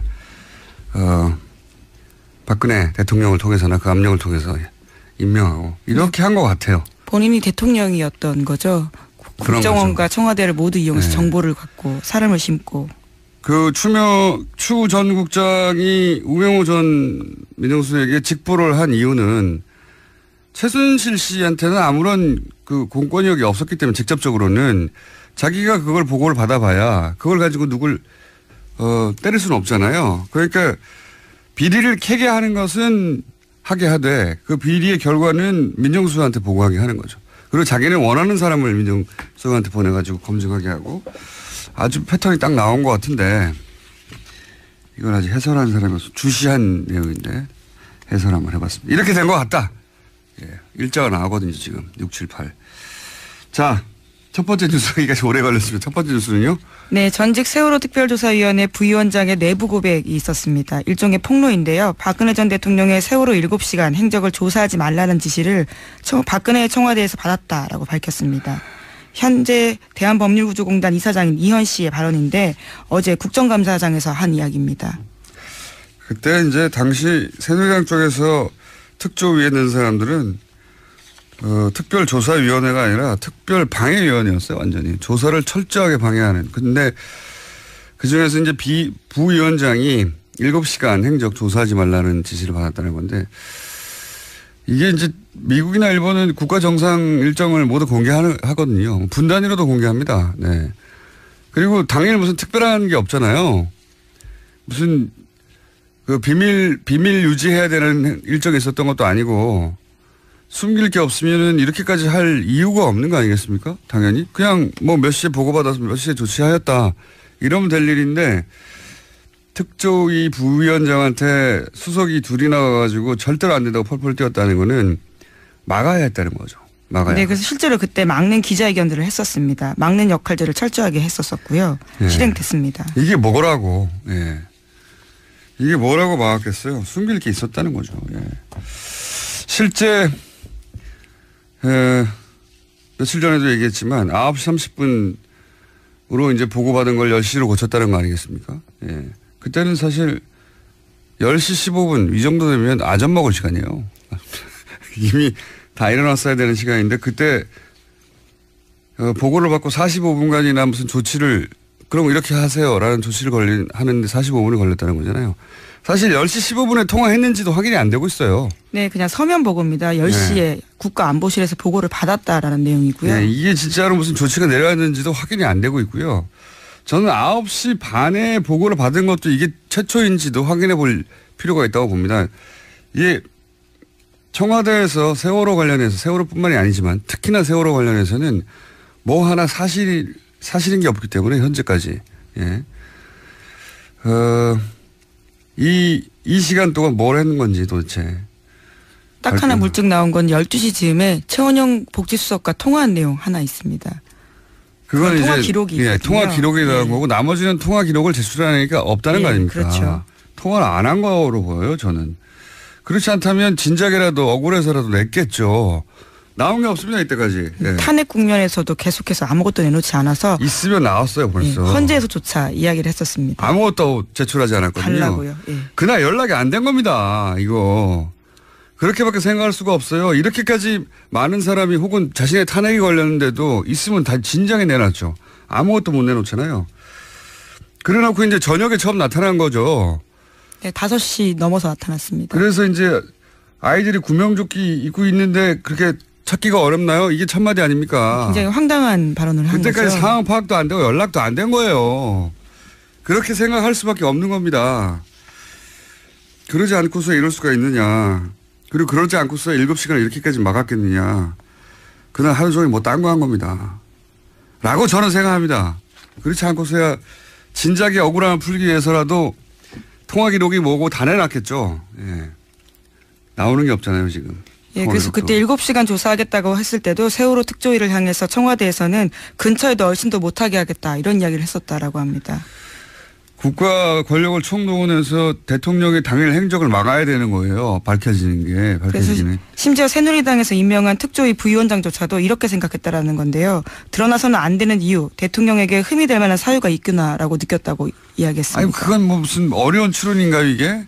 이렇게까지 막을 일이라고 생각 들지 않는데 이렇게까지 막으니까. 그래서 저는 이 9시 반이라는 문건도 한번 작성된 다음에 또 한 번 고쳐진 것만 두 번째 문건이 아닐까 이런 생각도 하는 것이 숫자가 안 맞아요. 숫자가 안 맞다는 얘기는 이 당시까지만 하더라도 구조 몇 명이라는 숫자가 아직 나오지가 않은 상태였거든요. 근데 거의 최종 숫자하고 비슷한 숫자를 처음 보고받아요. 처음부터. 저는 의구심을 아직도 가지고 있습니다. 예. 지금 뭐 이런 게 드러날까봐 지금 서버를 다 없애버렸다는 거 아니에요? 예. 네, 어제 JTBC가 보도한 내용인데요. 박근혜 전 대통령의 탄핵안이 국회에서 가결된 뒤에 청와대 서버가 무더기로 폐기됐다라고 합니다. 지난해 12월 달에는 서버 22대가 폐기됐고요. 또 탄핵이 결정된 다음인 지난달 4월 달에도 서버 60대가 폐기가 됐다고 합니다. 대통령이 탄핵 전에 많이 하는 과정에서 이 관련 정보를 내놓으라고 하는데 내놓지를 못하는 걸 보면 없는 거예요. 통화 기록도 없는 거고 다들 거짓말하는 겁니다. 김관진 당시 안보실장도 뭐 자신과 뭐 통화를 했다느니 어쩌고 이런 얘기 했지 않습니까? 안 했다고 봅니다. 저는. 네. 그러니까 못 내놓죠. 네, 우선 기록이 없습니다. 정말.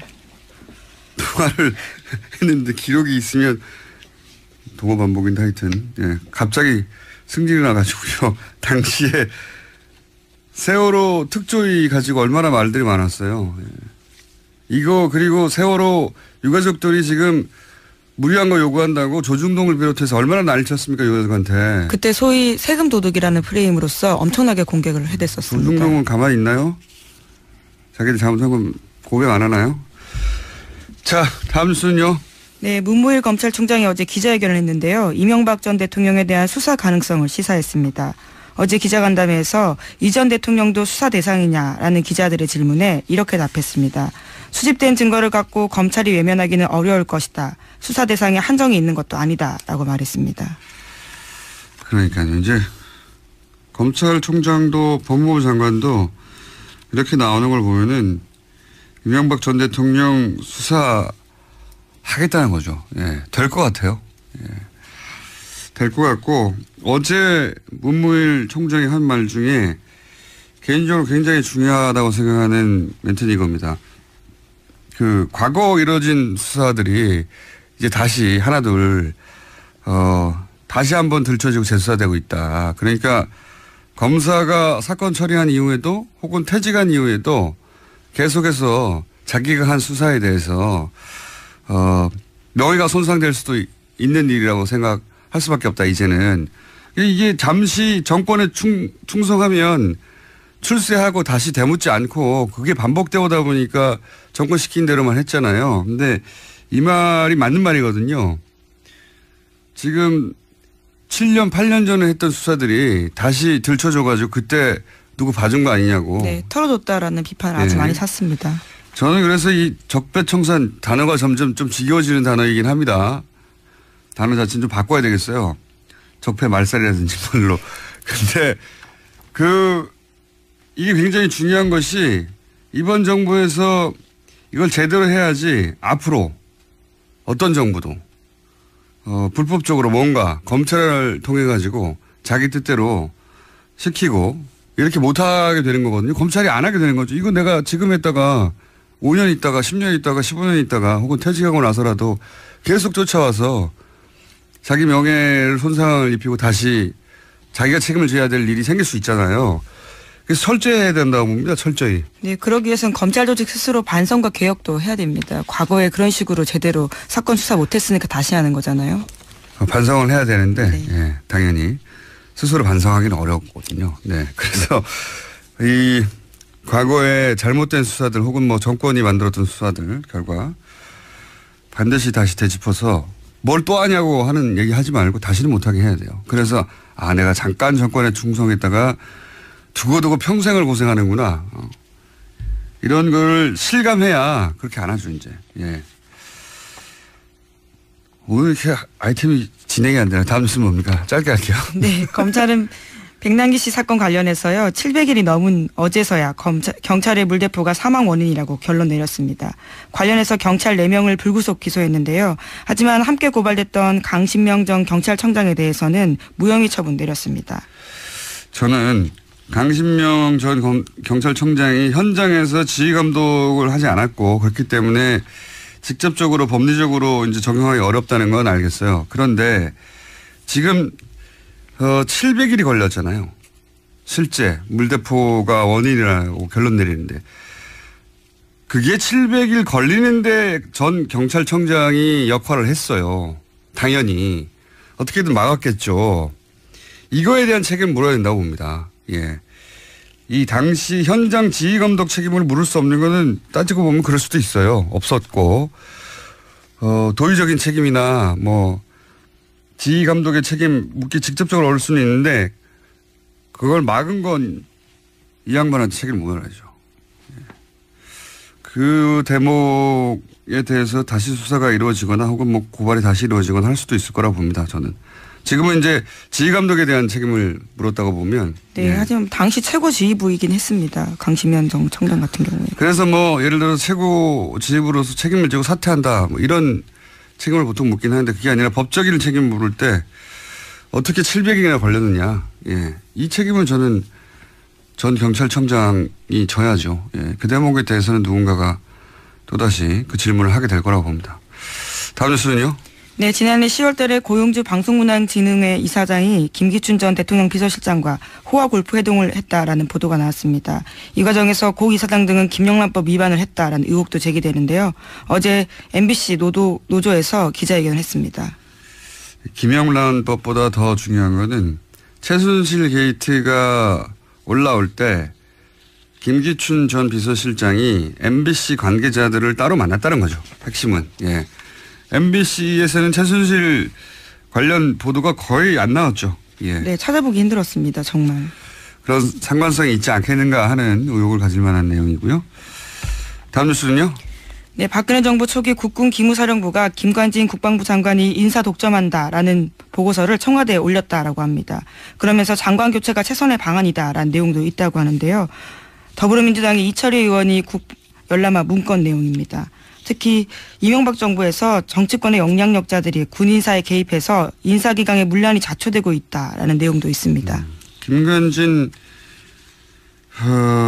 전 실장은 형사 책임을 면키 어려운 영역이 아주 광범위하게 확대돼 가고 있네요. 예. 본인이 마음대로 인사를 주물러서 기무사조차 장관을 바꿔야 된다. 이런 얘기 보고에 있었다는 얘기죠. 네, 기무사 보고에 보면 이런 내용이 있는데요. 새 정부 들어서 예상과 달리 현 장관이 유임됐다라는 내용이 있습니다. 예상과 달리. 어쨌든 김관진 전 실장은 두루두루 참 역량에 출중했어요. 네, 자 다음 하나 정도 더 하면 끝내야 될 것 같습니다. 네, 국민의당이 다른 정당과의 통합 문제와 관련해서 비밀리에 여론조사했다라는 오늘 아침 조선일보 보도가 있습니다. 그 결과 국민의당과 바른정당이 합당할 경우 시너지가 가장 크다라는 내용이 담겨 있다고 합니다. 저도 좀 이 기사는 봤는데 좀 재밌는 기사예요.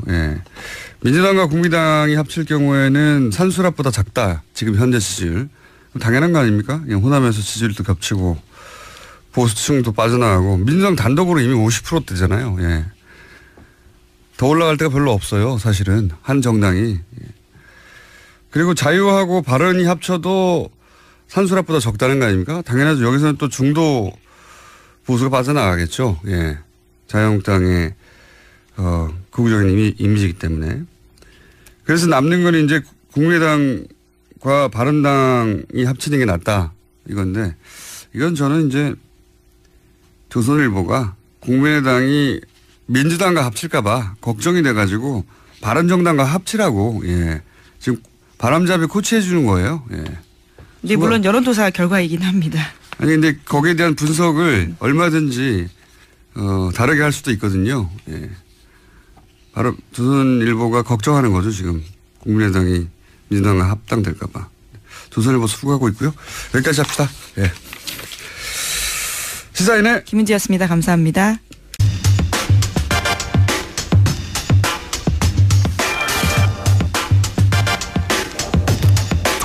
어제 이어서 박용진 의원 다시 나오셨습니다. 안녕하십니까. 너무 자주 나오죠. 안녕하세요. 박용진입니다. 저희가 연속으로 스튜디오 직접 출연하시는 분은 최초입니다. 영광입니다. 전화 연결은 한 적이 있는데 직접 연속으로 왜냐하면 이 사안을 이 포털이나 이런 데서 크게 보도를 안 하고 있어요. 안 해요. 다른 언론들도요. 눈만 껌뻑껌뻑 하고 있어요. 굉장히 중요한 사안인데 제가 보기에는 그렇습니다. 이게 정말 삼성의 힘인 건지 아니면 사안의 중요도가 떨어져서 그런지 근데 저희는 사안이 대단히 중요하고 크다.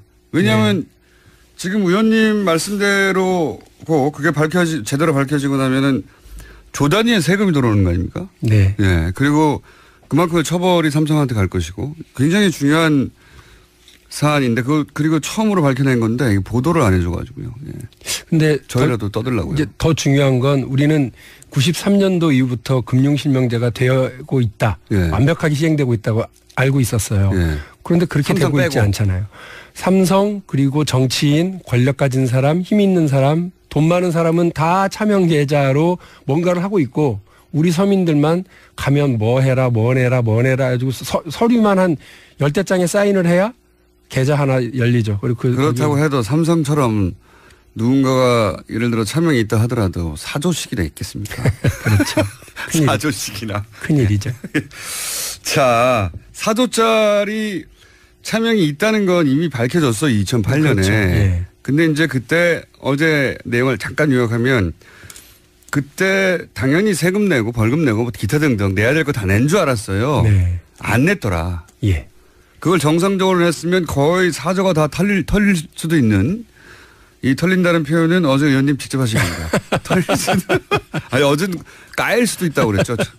지나치게 저렴하게 하셔가지고 다 없어질 수도 있는 돈이었는데 세금으로 털어서 그런데 고스란히 다 이건희 회장의 개인 주머니로 들어갔더라. 더구나 개인 주머니에 들어간 것이 삼성의 지배력을 강화하는데 고스란히 쓰였더라. 그렇습니다. 근데 그걸 또 감독기관에서는 구입 당시의 가격으로 구입 당시의 가격으로 지분을 인정해줘서 삼성만 금산분리에서 벗어나도록 해줬더라. 이런 특혜의 종합판을 어제 봤는데 그래서 끝난 줄 알았더니 또 있다고 그래가지고 오늘은 더 재밌는 게 있다고 그래서 예. 나오셨습니다. 그 후속으로 뭐가 있습니까 또? 일단 뭐 확인할 거는요. 삼성이 지금 기자들을 대상으로 해서 우린 세금 낼 거 다 냈다 이렇게 얘기를 하고 있는 걸로 제가 파악을 했어요. 네. 우리 전면에 나서서 정직하게 얘기를 하면 되는데 그렇게 안 하고 이제 기자들 대상으로만 하는 거예요. 그런데 삼성이 냈다고 하는 건 그 4조 5천억 원을 이건희 개인 호주머니로 들어가게 하기 위해서는 꼭 내야 하는 예. 증여세, 양도소득세, 예. 종합소득세 이런 예. 거를 냈다고 하는 거예요. 그러니까 금융실명제법상으로 내야 하는 과징금과 이자 및 배당소득 차등과세 거의 이건 99% 내야 되거든요. 네. 그거에 대해서. 그리고 뭐 그러니까 제가 어제 금액의 절반은 또 과징금으로 내야 된다면서요. 그러니까 탈 털릴 거다 이렇게 네. 표현을 했었던 이유도 그런 건데 그걸 다 피해가고 증여세만 냈다.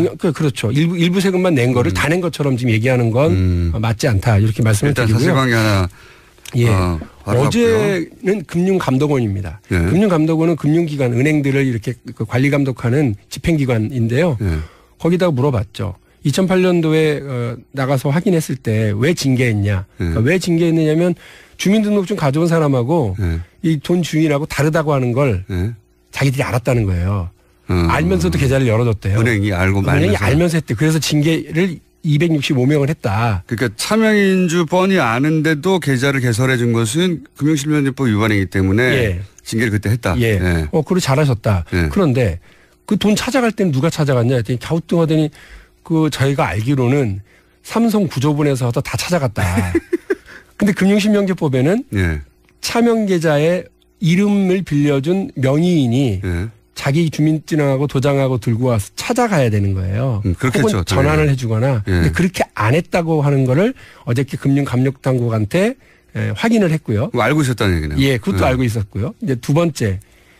첫 번째는 그 위법 사실을 알고 있었다. 예, 위법 사실이 이미 이제 금융실명제법상 있었다. 삼성이 돈을 찾아가는 과정에서. 두 번째로는 이 계좌들 중에 그 486명의 그 이름 중에 1199개 계좌 중에 혹시 본인은 모르고 네. 이름을 도둑질 당한 김용철 변호사처럼. 네, 김용철 변호사 어제 제가 얘기했죠. 김용철 변호사는 자기한테 50억이 있어가지고 이거 내 돈 아니라고. 이거 거의 뭐 가서 내 돈 아니니까 빨리 딴 데로 가져가라고 막 네. 그랬을 정도로 했었는데 김용철 변호사처럼 이름을 도용당한 도명 계좌가 있느냐 했더니 이분 이 감독 금융감독원의 그 당시 감사반장으로 나갔던 당사자가 당사자 얘기는 그런 걸로 알고 있다. 그 외에도 있는 걸로 알고 있다. 네. 김용철 건 분명하고 더 웃긴 건 제가 어제 기사를 찾아보니 2007년 12월 12일 날 금융위원회가 김용철 계좌는 이름을 도용당한 도명 계좌임을 확인해요. 이게 무슨 말이냐면 이거를 알았으면 지금 저희가 그거 실명 전환하고 세금 내고 과징금 내야 된다라고 주장을 했더니 실명 전환할 의무가 없는 계좌다라고 주장을 했잖아요. 적어도 김용철 변호사의 그 계좌는 실명 전환을 하고 과징금 내고 세금을 내야 하는 분명한 대상인데도 금융위원회가 눈만 깜빡깜빡하고 계속 박용진 의원이 뭔가 착각하고 있다라고 주장한다는 거죠. 다른 도명도 있다고 이미 말했고. 다른 도명이 있다라고 하는 것은 어제 금융감독원의 부원장보가 얘기를 한 거고요. 네, 금융위원회는 2007년 그 당시에도 이미 자기들이 알고 있었음에도 불구하고 실명 전환 대상으로 규정하지 않았다는 게 그리고 문제죠. 2008년에도 256명입니까? 네, 예. 네. 아니 486명. 486명의 이름으로 계좌가 1199개가 있었죠. 아니 제 말은 뭐냐면 처음 개설할 때도 실명 확인하지 않아가지고 이미 그때부터 금융실명제 위반이라는 걸 알고 있었던 그 계좌 주인이 몇 명이었다고요? 그게 아니고 그거를 알고 있었음에도 불구하고 계좌를 열어준 금융기관의 직원들을 징계했다는 거예요. 직원들을? 말하자면 은행 직원들을 징계했다. 네. 이상하게도 금융실명제법에는요. 그 차명 계좌를 하도록 이렇게 차명 계좌를 하면 그 사람들을 형사처벌을 안 해요. 그냥 과징금만 매기거나. 괜찮아요. 과징금 크기 때문에 이번에는. 과징금이 조단이기 때문에 괜찮은데 여하간 그때 이미 쉽게 말해서 은행원들은 이거 왜 그렇게 해서 하면서 256명을 이미 징계했다. 그런데 정작 그렇게 차명 개설한 삼성은 징계를 안 했다는 거 아닙니까? 한마디로 말해서. 그런 얘기고요. 삼성이 해야 될 법적인 의무를 다하지 않도록 길을 열어준 거죠. 그러니까요. 예. 네. 과징하지 않았다. 예. 네. 직원들 은행 직원들만 뭐라고 하고. 네. 2004년부터 그런 거래를 하는 은행 직원들에 대해서는 기관에 대해서는 과태료를 물어왔던 금융위가 2008년에 와서는 엉뚱하게 다른 해석을 하면서 삼성 이건희의 4조 5천억 원 차명 계좌에 대해서는 과징금도 그리고 이자소득세와 배당소득세에 대한 과세에 대한 근거도 전혀 이야기하지 않는 좀 엉뚱한 금융위가 되더라 이런 거죠. 혹시 이 금융위가 고스란히 지금까지 있어서 지금 국감을 받고 있는 그 금융위입니까? 그 구성원이 거의? 제가 그때 당시에 이제 말단 직원부터 다 있었냐 했더니 말단 직원들도 그대로 다 있고요. 그 일에 다 관련이 되어 있는 직원들인 거죠. 그렇군요. 본인들이 했던 일에 대해서 왜 그렇게 할 수밖에 없었는지 이제 그 정당성을 주장할 수밖에 없겠네요. 자기들이 한 일이면. 네, 그렇죠. 그러니까 어떻게든 이거에 대해서 자기의 방어 논리를 구축할 수밖에 없다. 그래서 제가 어제도 말씀드렸습니다만 이거 집권하고 좀 5, 6개월 지나고 났는데 이제 보니 대통령만 문재인이고 금융위는 MB 금융위 아니냐. 이명박 때 금융위가 그대로 그냥 우리한테 그 시절 2008년이니까 맞구나 이런 생각입니다. 그 시절 금융위가 여전히 금융위에 있군요. 그 시절. 자, 이게 다가 아니라면서요. 이게 다가 아니죠. 예. 저희가 금융위원회를 막 시중 언어로 막 조지다 보니 금융위원회가 자기들이 아무 죄가 없다고 그러면서 몰랐던 팩트를 막 들고 와서 해명을 하는데. 재선되기 싫으세요? 예? 무슨 말씀이신가 악담을 아침부터. 어쨌든. 이게 하는데 그 중에 느닷없이 그 의원님 잘 모르시겠지만 과징금 대상이 아니에요. 예. 그러니까 만일에 실명전환 대상이더라도 과징금 대상이 아닙니다. 무슨 말이에요? 그랬더니 93년도 이전에 개설한 금융실명제 긴급명령이 선포되기 이전에 개설한 계좌들은 과징금 50%를 때리는데 선포하고 이후에는 과징금 대상은 아니라는 거예요. 다만 이자소득세와 주식에 대한 배당소득세에 대한 중과세 2차 등과세 법이 93년에 생겼기 때문에 긴급명령이 생겼기 때문에 93년 이전 거를 전환하지 않으면 과징금을 때리는데 그렇죠. 그 이후에는 그렇게 하지는 않고 거기서 불로소득만 때린다. 그런데 1199개 중에 1021개는 20개를 뺀 1021개는 전부 다 거의 93년 이후에 개설했다는 거예요. 93년 이후에 개설했다. 그러니까 과징금 대상이 아니라는 걸 주장하려다 보니까 그 얘기를 하더라고요. 그래서 93년 이후에 개설됐다. 순간 멘붕이 오죠. 왜냐? 이건희 회장이 아니라 이병철 회장이 80년대에 돌아가신 거 아닙니까? 87년이요.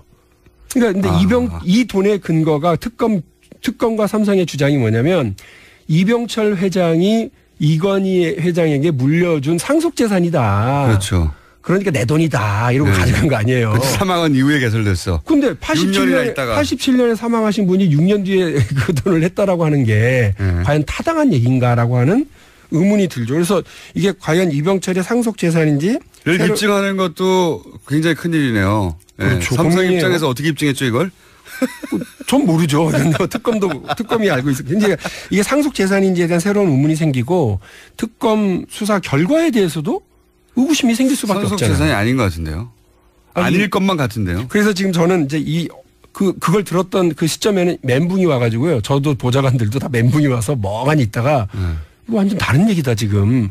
여전히 그럼에도 불구하고 93년 이후에 개설을 했더라도 이자소득세, 배당소득세는 살아있다. 그럼 6년이나 있다가 상속을 했다는 건가요? 사망한 이후에? 고민이 많으셨나 봐요.